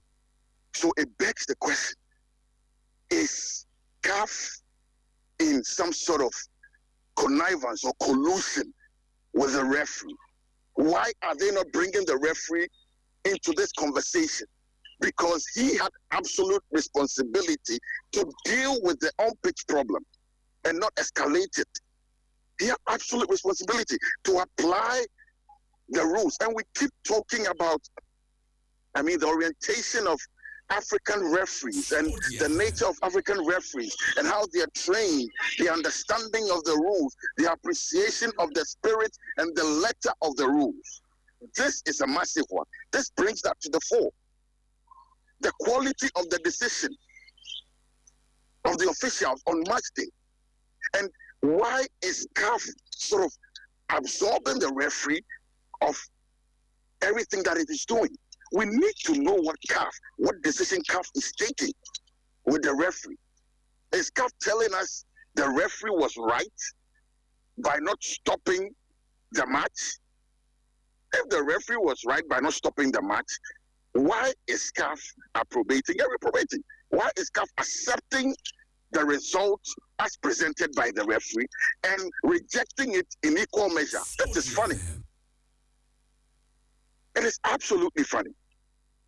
So, for me, I think it starts from what CAF does with the referee to send a certain signal to everyone to restore the integrity and credibility of CAF, to say that when referees do not handle matches well and do not apply the laws well, there are sanctions to that effect. So the answer to your question, again, is that CAF must deal with the referee to clamp down and not open a window.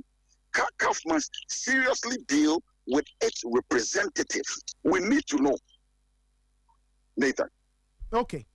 Interesting point. Eddie, thank you. Thank you so much for your time. Thank you so much for your viewpoints. Really appreciate it. Thank you very much. We'll speak soon. 9:15. Michael Asai-Bodo is joining us. Michael, good morning. How are you doing today? Good morning, Nathan. I'm good. How about you? Yeah, I'm fine.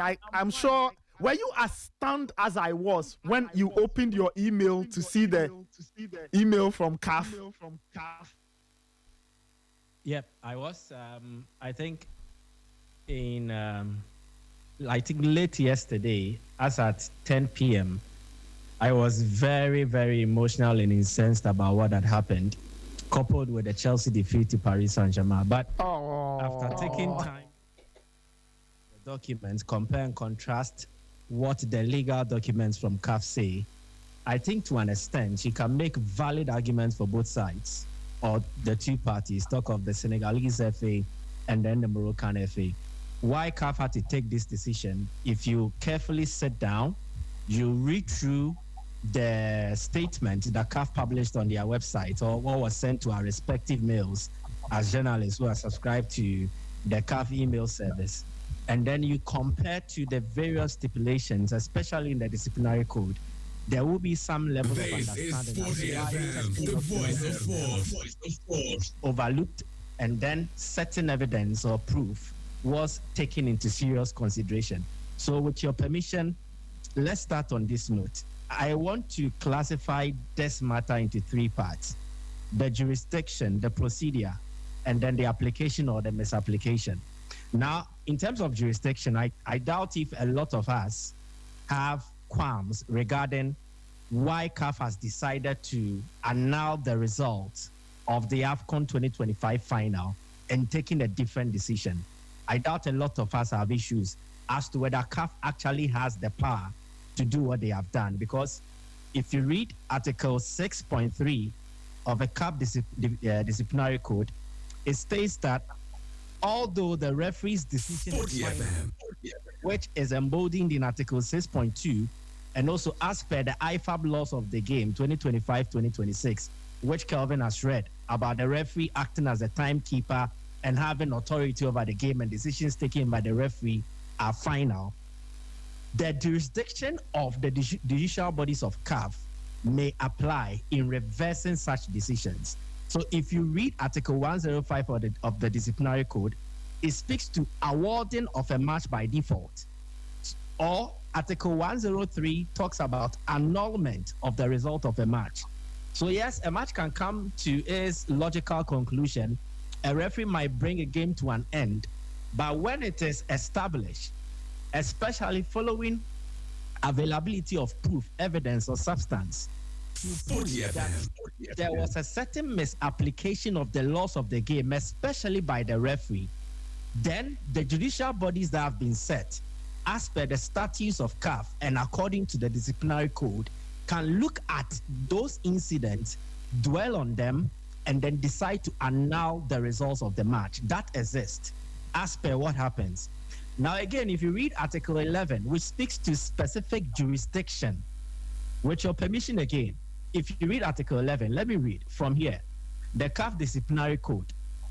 It says that the disciplinary board, in this case, which is the first adjudicatory channel or body, is responsible for 1, sanctioning infringement which may or may not have escaped the match official's attention, sanctioning all offenses which occur prior to, during, or after a fixture, rectifying obvious errors in disciplinary actions or decisions based on the referee's report, extending the duration of suspensions incurred automatically by an expulsion, or pronouncing additional sanctions to those imposed by the referee, such as a fine. Now, if you critically studied 1 and 2, it speaks to offenses which occur to prior or during or after a fixture. Then again, about decisions taken by the referee, it can be changed by the various adjudicating bodies. Now, it goes further to say that sanctions may be taken after viewing a recording of the match. So, the referee's report alone might not suffice here or cannot just be the only reference, because if you read through where the CAF Disciplinary Code speaks to issues about proof, Article 30, 31, 32, it speaks to proof, especially when it is that a team or a party has filed a protest. And again, I've heard people say that, why did Morocco report to play the game? Why didn't they object to it? Why didn't the referee call up the game and declare it a feature at that point in time? The decision of Morocco to continue the game in no way or one other make them complicit. It does not make them complicit to whatever infringement or whatever thing that Senegal did wrong. There are two ways to this. Morocco can agree to play the game under protest, or immediately after the game, especially if results do not go in their favor, they file a protest within the allowed time frame, indicating the various infringements, what they feel did not go right, especially in terms of the application of the laws of the game. So Morocco agreeing to play, with Brahim Diaz eventually missing the penalty and they eventually conceding a legitimate goal to Senegal, it does not mean they can't protest whatever incident they deem as an infringement on their own right, an infringement of the spirit of the laws of the game, and then also the application of the laws of the game. They can have a say, or they can file a protest in that regard. And when they do file the protest, Article 30 of the Disciplinary Code says that manner of proof, any type of proof may be produced. 2, the only proof that may be rejected is that which violates human dignity or obviously does not serve to establish relevant facts. 3, the following are in particular admissible. 1, reports from the referees, assistant referees, match commissioners, and referees, inspectors, general coordinators, security officer, or any other person designated by CAF. In fact, as a matter of fact, the referee's report is the overriding authority, or is deemed as what they would mostly refer to when it has to do with incidents on the field of play. The match commissioner's report deals with outside the field of play. But again, if you read through carefully, it allows for the production of documents, expert opinions, and audio or video recordings. Article 31, absolute discretion regarding proof. It says that the legal bodies will have absolute discretion regarding proof. They will take into account of the party's attitude during proceedings, especially the manner in which they cooperate with the legal bodies and the secretariat. And then they will decide on the basis of their personal circumstances. But the most important point here is that the legal bodies, whether it's the disciplinary committee or the appeals board, they will have the absolute discretion regarding proof. So in as much as they say the referee's match report is deemed accurate, it can be overruled by the discretion of the appeals body or the disciplinary body if they have another material that contradicts whatever thing the referee captured here. So in fact, for instance, the referee might capture in his match report that Senegal walked off the pitch, they initially returned again. Now, if they study and per what is available to them as a counter evidence, and they know that there is a certain time frame that is allowed for teams to do all these things, and then Senegal actually passed that time, but eventually returned to play, they can dwell on the video and then annul the match result. That is possible. Article 32 of the Disciplinary Code also speaks to match officials' report, and it says that facts that are contained in the match officials' report are presumed to be accurate. Now, proof of the inaccuracy of the content of these reports may be provided. This is Sporty FM, the voice of sport. Against the game, and then the referee's report indicated one thing, and I have evidence to counter that thing, I can submit it for review by the adjudicating body. Now, when they look at it, the law says that if there is any discrepancy in the report from the various match officials and there are no means of resolving the different versions of the fact, the referee's report is considered authoritative regarding incidents that occurred on the field of play, and the match commissioner's report is considered authoritative regarding incidents that took place outside the field of play. But in this case, if the video discredits what the referee's report indicated, then the adjudicating body will use their absolute discretion regarding proof to determine which one they would actually consider, especially if there are video evidence to back the counter argument against the referee's report. That is one thing. Article 56 also speaks to grounds of complaint. Now, it says that the applicant, which is the team that is making the protest, may contest any decision of fact with the exception of the laws of the game as applied by the referee. If the referee misapplied the laws of the game, it does not become fact, and they can contend it if they have evidence. So everything that Morocco have done is to test the law. Everything that the appeals board have done is to interpret the laws of the game as per the CAF disciplinary code and then the AFCON tournament regulations as captured in Articles 82, 83, 84 going, that speaks to withdrawals. Sporty FM.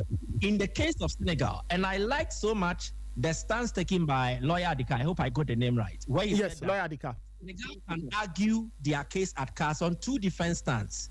One, they can look at the severity of the sanction from CAF, or they can plead innocent to culpability, meaning that they can go to CAF and say that no, they are not culpable. They agreed to play the game, and the game ended in a conclusive manner. So they are not culpable of everything they've been accused of.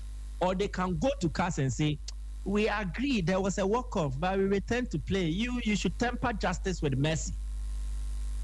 So it is not an absolute wrong done by CAF regarding the decision from the appeal board.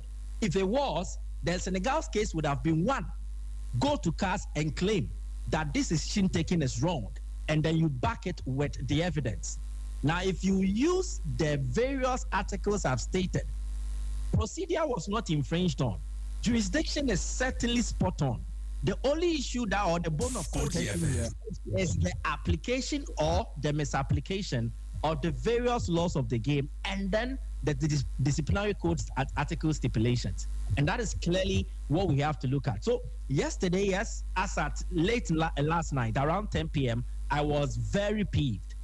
But before I slept, I came to a certain understanding that there will be more to it than meets the eye. And I've also heard arguments about the reduction of the suspension of Ismail Sabari. And again, if you read Article 53 of the Disciplinary Code, it says it. Sabari received a 3-match suspension ban, and then he was fined for $100,000 US.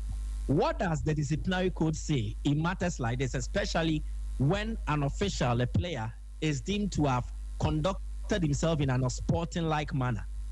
It speaks to sanctions, and it says that you can be charged. Let's say you can be fined for around $20,000.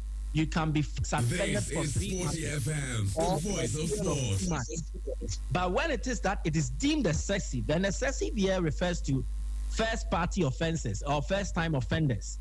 There's the first time I'm doing something like that. There is no record of me engaging in such acts in repetitive manner in times past. So you can argue that you think the sanction is very unfair, especially the fine. How can you fine a player for unsporting-like conduct in a single game for $100,000?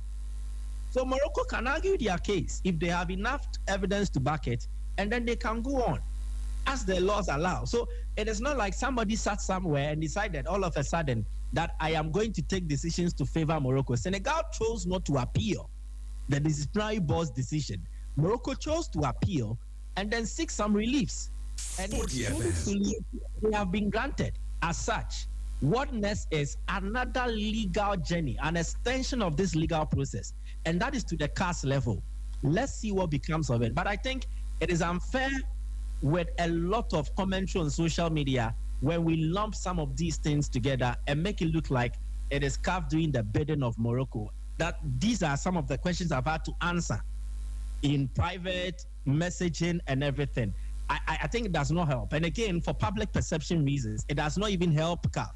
If you read on their website, the articles they have published in the aftermath of the AFCON, and one says on the 16th of March, that was just this Monday, the article was, early research numbers indicate a 61% growth in European, Asian, and South American market audiences. Sporty FM. African Cup of Nations, Morocco 2025.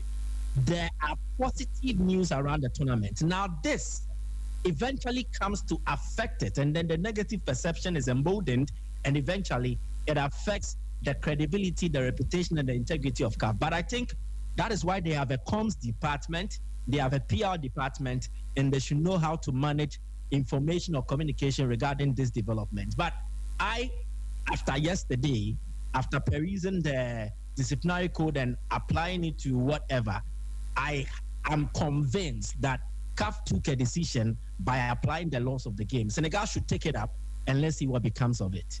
You are talking about the proof, right? So you made a point about the referee's match report and the fact that if they deem that match report to be maybe inaccurate or insufficient, and there are other things to prove that other things may have happened, then CAF will set aside that match report and then use the other pieces of evidence to come to a conclusion. So based on that, it means that even if the referee said that Senegal came back to play the game, CAF can look at other things to say. You mentioned duration, right? Can you elaborate a bit on that? Okay, so per the IFAB laws of the game, there is a 50-minute to a 30-minute period. But again, that is at the discretion of the referee. And again, that is at the interpretation of the adjudicating body to decide on whether this contravenes that fixed period. Okay. Exactly. So if they look at the videos and then they look at the conduct, everything that had happened, at a point in time, if they count around the pitch, they don't see like 7 Senegalese players. If they have walked to the dressing room and all that, they can take a decision regarding this and declare it a forfeit, because these are technical terms. If a team does not have 7 players available on the pitch at a point in time, they are deemed to be not sufficient enough to continue. This is Sporty FM, the voice of sport. Well, I don't know the videos Morocco submitted, but then again, Morocco were the host of the tournament. And so they will have several video angles, even including what they recorded on their CCTV in the dressing rooms. So we don't know what evidence they submitted in terms of video. And if it goes contrary to whatever the referee has captured in his match report, it does not matter whether the game came to an end, medals were presented and all that. They can still take a decision to annul the results of the game if there is credible evidence to back it. Right. As you said, the legal journey is a long one, and it's a clash of legal arguments. The team that has the more superior legal arguments is the team that wins. As I keep telling listeners, let's watch this space. Let us watch this space. Let's see how the two sides will argue those 2 points out.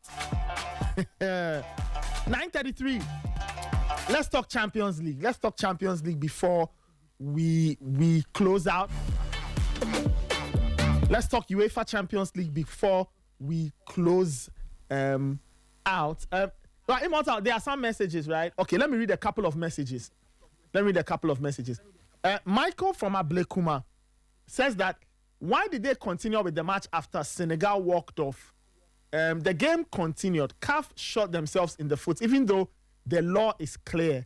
But why did they continue the match? Well, Michael, as your namesake, Michael Asaiboedu, argued, they'll have to, there are all kinds of arguments. The time window argument as to whether or not in CAF's mind or CAF's eyes, whether or not they had exceeded the window. And as Michael states, and as the IFAB rules also state, that is at the discretion. So they will decide whether or not 15 minutes is enough time, 20 minutes is enough time. Again, there's a lot of discretion there. Mello from Stomach Clinic Chop Bar in a breach. Charlie Kelvin, what a name. Stomach Clinic Chop Bar. Shout out to Stomach Clinic Chop Bar. He says, he says he would have called for a Senegalese ban from CAF competitions and then taking the title away from them. Interesting one there. Let me go through more of the messages before we talk some UEFA Champions League. This one, it says, the walk-off can't be the most embarrassing moment we have seen at a tournament when a player of the host country and ball boys were seen wrestling over a goalkeeper's towel while the game was in play. I dislike the fact that everyone has chosen to forget. Everyone in those articles indicates the finality of the events are to be determined by the referee. The referee didn't call off the game after the incident. Morocco agreed to play, so did Senegal. CAF Appeals Committee is erring by ruling it a forfeiture. The fact that they've reduced punishments for Moroccan offenses that culminated in this entire episode is a show of clear bias. Okay, Joseph from Santa Maria. Well, Joseph, if you listen to Michael Asariboedu's point, Senegal didn't appeal. Morocco appealed. Okay, Morocco appealed. So that is that. This one says, with regards to what the sports analyst said concerning Vinny's issues, though they are different. He took permission from the referee. Okay. Interesting one. Okay. This one says CAF made a decision through rules and regulations. CAF has made the decision made through rules and regulations look controversial because of the duration. For me, I want Sporty FM, the voice of sports. I want the perspective of the officials on the day. Did they know the rules and didn't apply them? How did they view the incident? A walk-off or a pause in the game? Will the referee get some punishment for not making the call if indeed he had that power? The actions of Senegal were embarrassing and should be condemned. But I think it should have ended with fines and a suspension to save the continent from all the noise. Maybe a fair decision would have been a rematch. So if Senegal returns the trophies, will the fines and suspensions be cancelled? Many questions to be answered. Well, we'll have to wait and see. Nathan from Kaswa sends that particular one. This one says, Senegal should fight for this. It shouldn't go down without a fight. The problem is who is going to collect the medals from the players. Okay, we have to wait and see. Again, this is a very new territory for CAF. We haven't seen this before. The only incident they have is that 2019 CAF Champions League final between Esperance and Wydad. So that is what they have to fall on.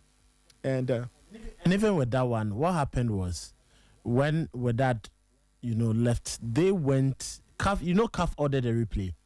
Oh, yeah. And then yes, they ordered a replay, and Esperance were like, "No, we didn't walk off." Mm-hmm.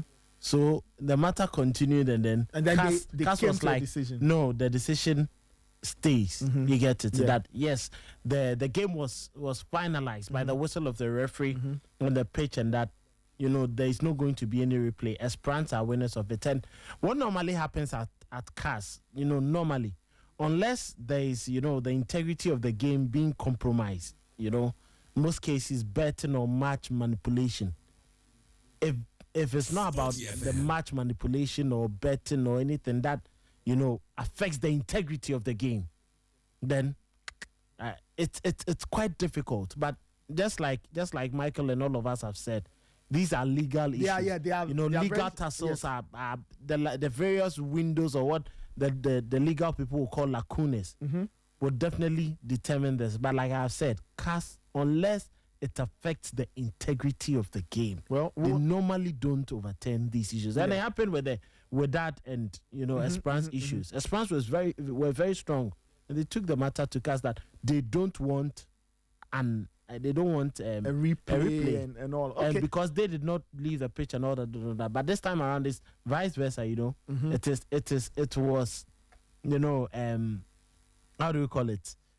Senegal who left the pitch now and all that. So a lot of dimensions. There are strong arguments for Senegal and against Senegal, or for CAF and for Senegal. We wait to see. Nelson from Dawenya says, what does all of this make of the CAF president and FIFA president presenting trophies and medals to the Senegalese team? Did the referee lose his authority to forfeit the game when the Senegalese players left the pitch? Was the match commissioner not present when all the problems started? And then he says CAF is a disgrace to African football. Okay. All right, let's talk some Champions League.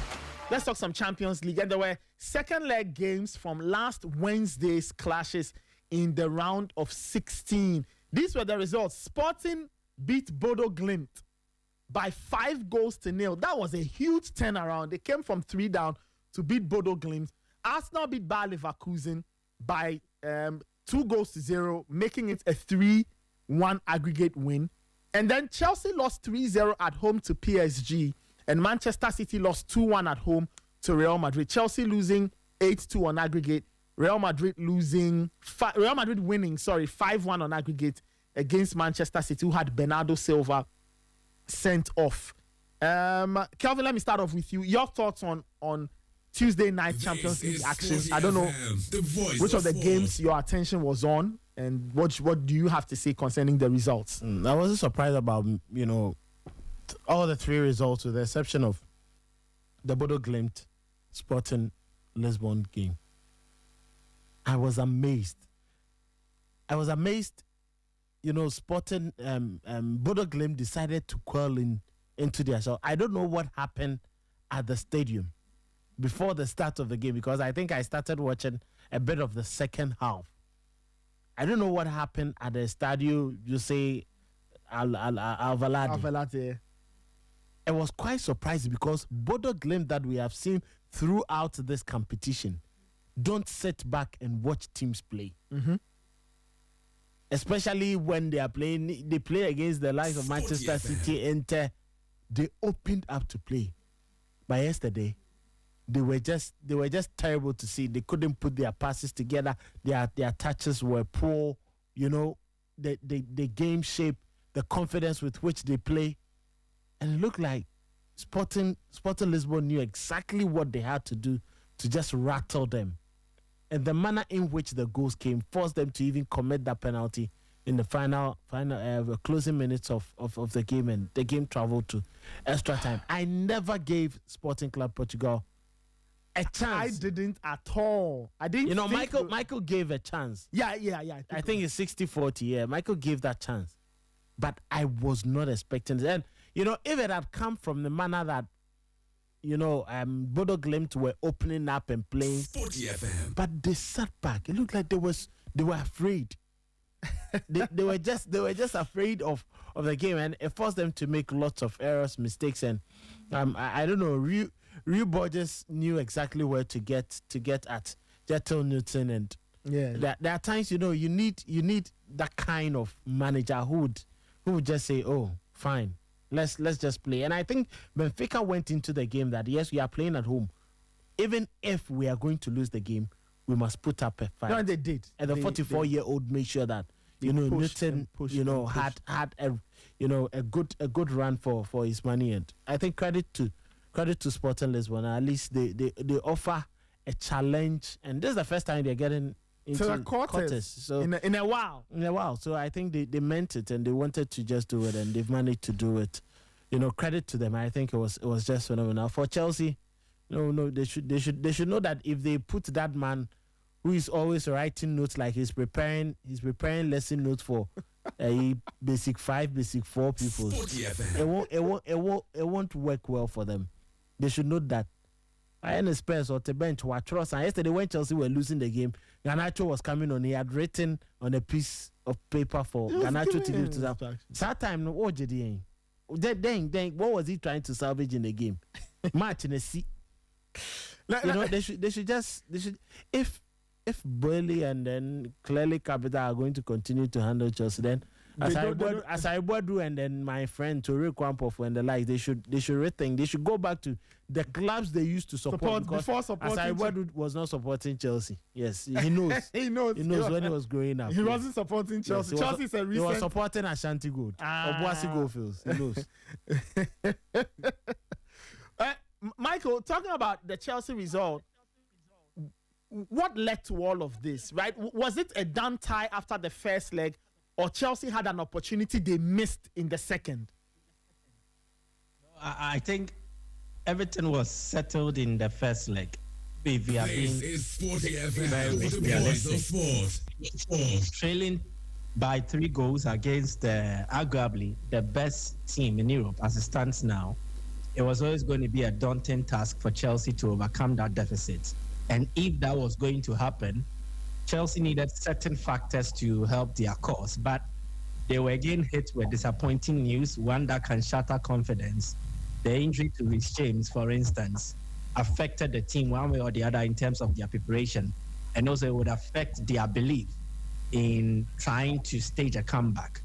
And I think events leading to the second leg also pointed to the fact that PSG were more relaxed, had enough time to prepare. Chelsea, in between, had to play another demanding game against Newcastle United, which they lost at the Stamford Bridge. So PSG had the luxury of just still reveling in the moment after beating Chelsea, that 5-2 result. They did not play during the weekend. So they enjoyed the moment and had enough time to prepare. Chelsea, after losing to PSG, suffered a double blow because that defeat to Newcastle came at home. They failed to score.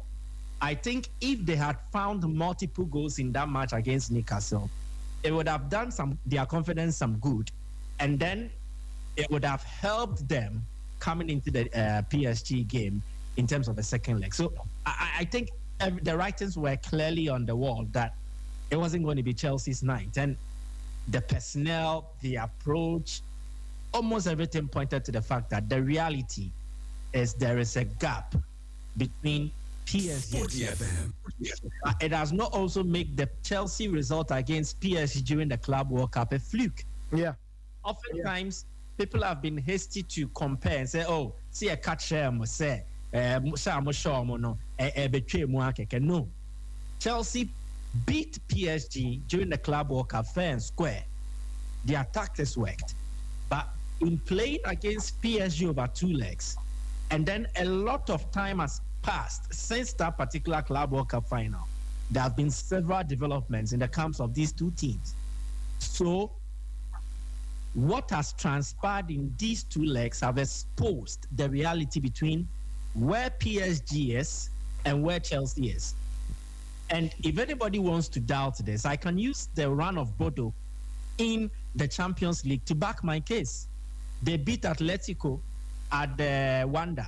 They beat Manchester City at home. They beat Inter Milan home and away.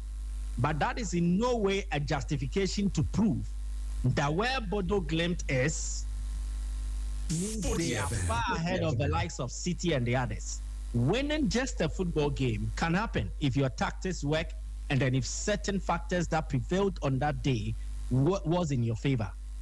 But in deciding 2-leg encounters, you need more than just that. You need a strategy. You need an approach. You need personnel.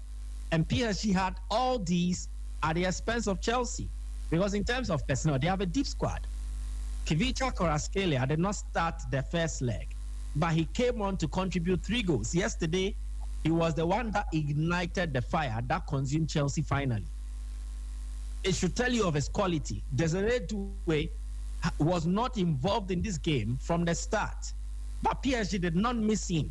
In this Chelsea team, the moment Joao Pedro is off the attack, it is Liam Delap, and there is a gap between what each player is offering. Chelsea, again, don't have a deep bench. So when Reece James is not available, it affects them. Fabian Ruiz of PSG is not playing. This is Sporty FM, the voice of sports. As the one who replaced him in there. Is the same player when Hakimi went on that lengthy spell out. He also had to slot in and do a job as a makeshift right back, and he did a very good one at that. So the point is, yes, Chelsea would need to come to terms with the reality of the game. But I also don't agree with anyone that says that then it means where Chelsea is and the project that they are running, quote unquote, is a joke. No. Yes, things are not as pleasant as they should be. Certain decisions that have been taken invites ridicule.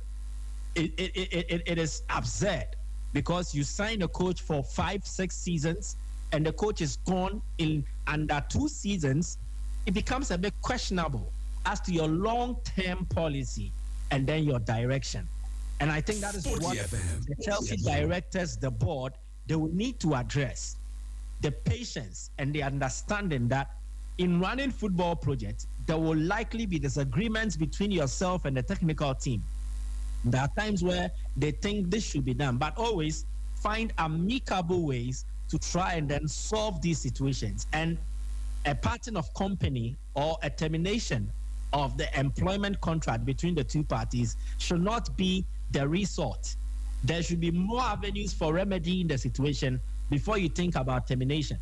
But under this Chelsea leadership, what has happened is there have been terminations. And so we can't actually look at a sustained period of technical direction. It happened with Thomas Tuchel, it went off. Graham Potter, it went off again. When Mauricio Pochettino came on board, there was this vision of a long-term policy. He went off. Maresca came, long-term. He's gone. And now there is Liam Rosinia.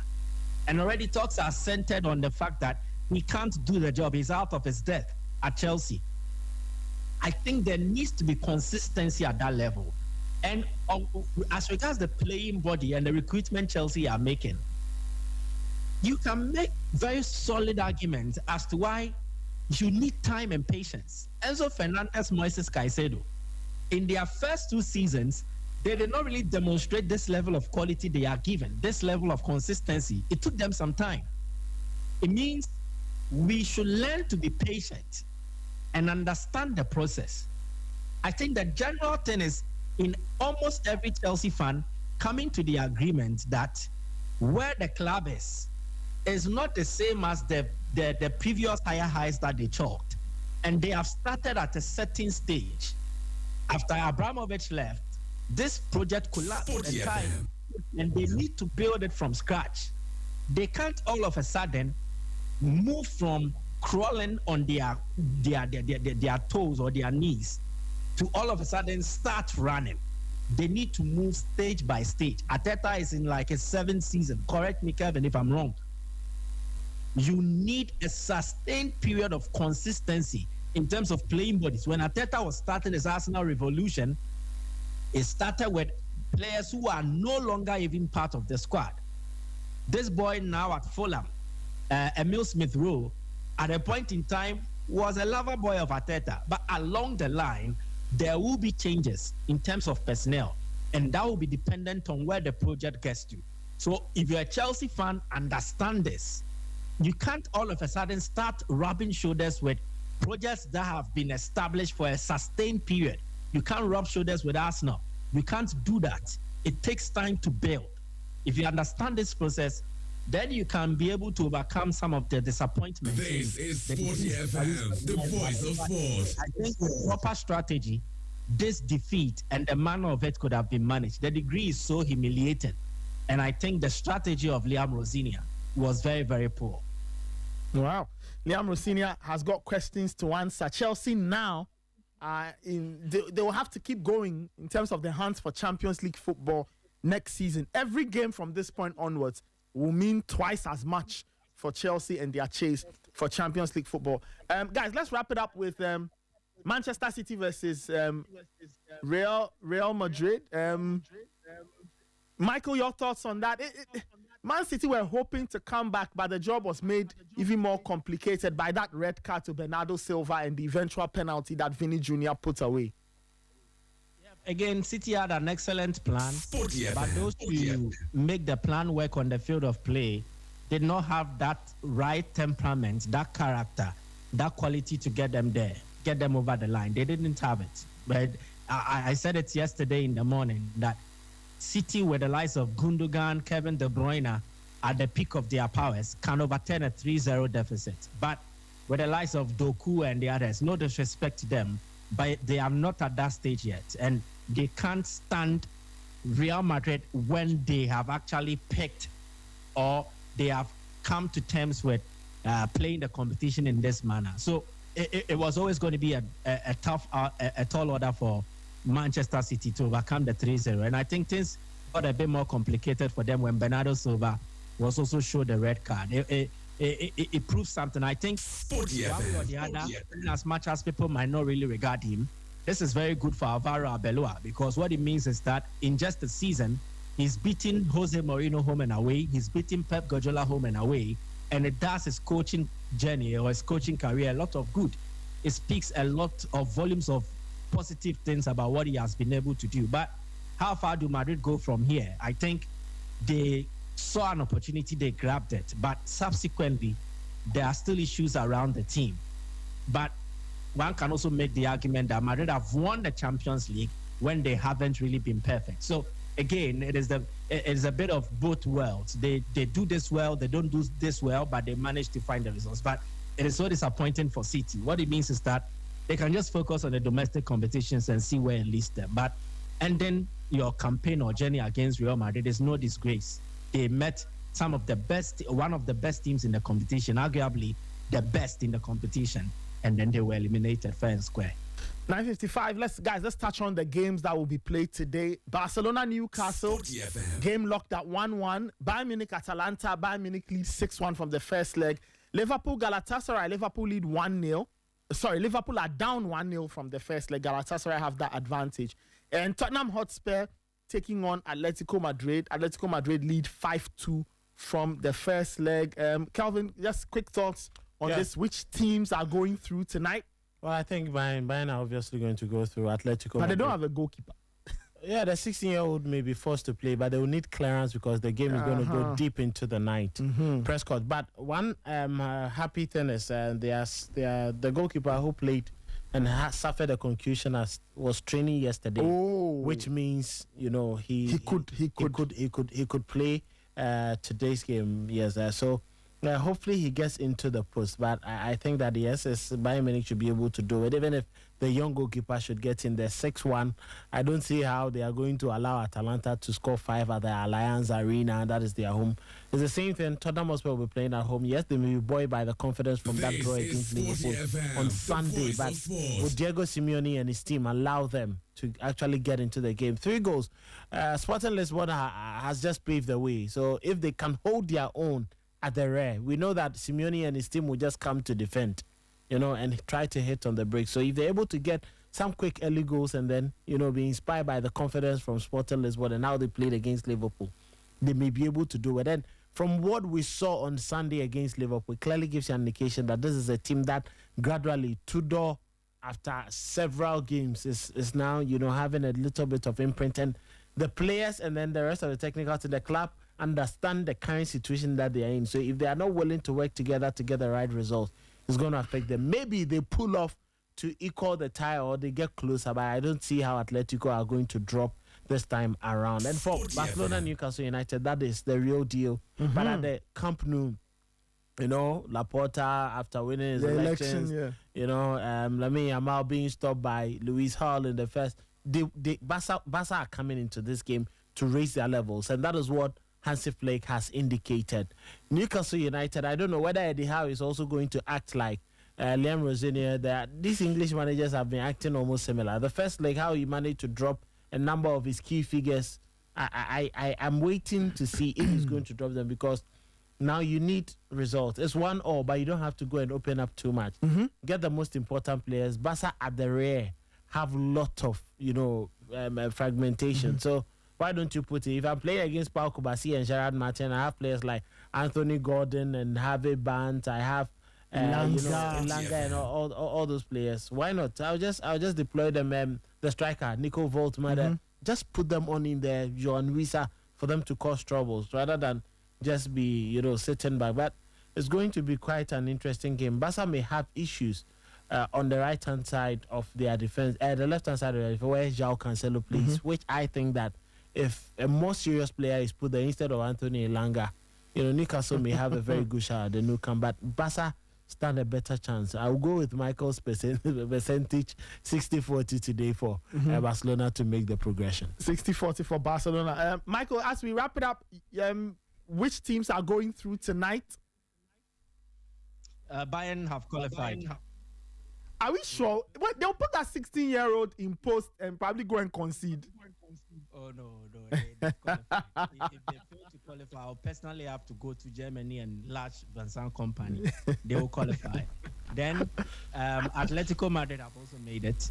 Spurs cannot overturn the result and then qualify at in the case of Barcelona, they are like 80% through. They did a chunk of the job in that latter stages of their game against Newcastle at the St. James Park. So Barcelona like 80% through. I see them winning, scoring multiple goals, probably a 3-1 result against Newcastle United. Then Liverpool. See what happens with Liverpool Galatasaray. Initially, it looked so much okay until what has happened to Liverpool, especially after the Spurs game. I think Galatasaray, if this game was happening in Istanbul, with Liverpool leading 1-0, I would have confidently said Galatasaray will eliminate Liverpool. At Anfield, things might be a bit different. I think Liverpool might get this over the line. If they don't win in normal time, they might push it beyond normal time, extra time or penalties and qualify. I think they will qualify, but it is a bit tricky. Let's say 60-40. We'll see how it goes. All of those games are happening today. The very first game of the evening is Barcelona-Newcastle. Then the three other games will be played at 8 p.m. Anyway, that's how I wrap it up. Michael, thank you so much for your time. We'll catch up later. Enjoy the day. I'm sure you have to be answering questions on appeal and Senegal and Morocco. Michael, we'll catch up later. Enjoy the day. Enjoy the day. Enjoy the day. Wonderful. Shout out to Kelvin Owusu who joined us. Shout out to you, our listeners. Raymond Yamado was here earlier, but he had to bounce out to take care of some official business. We've sent him to do something, so he'll be back. Many shouts to you, our listeners, for all your messages and all the calls. The CAF discussion, very interesting viewpoints. Look, I'm sure everybody will have that discussion in their homes, in their cars, in the classrooms, in the offices.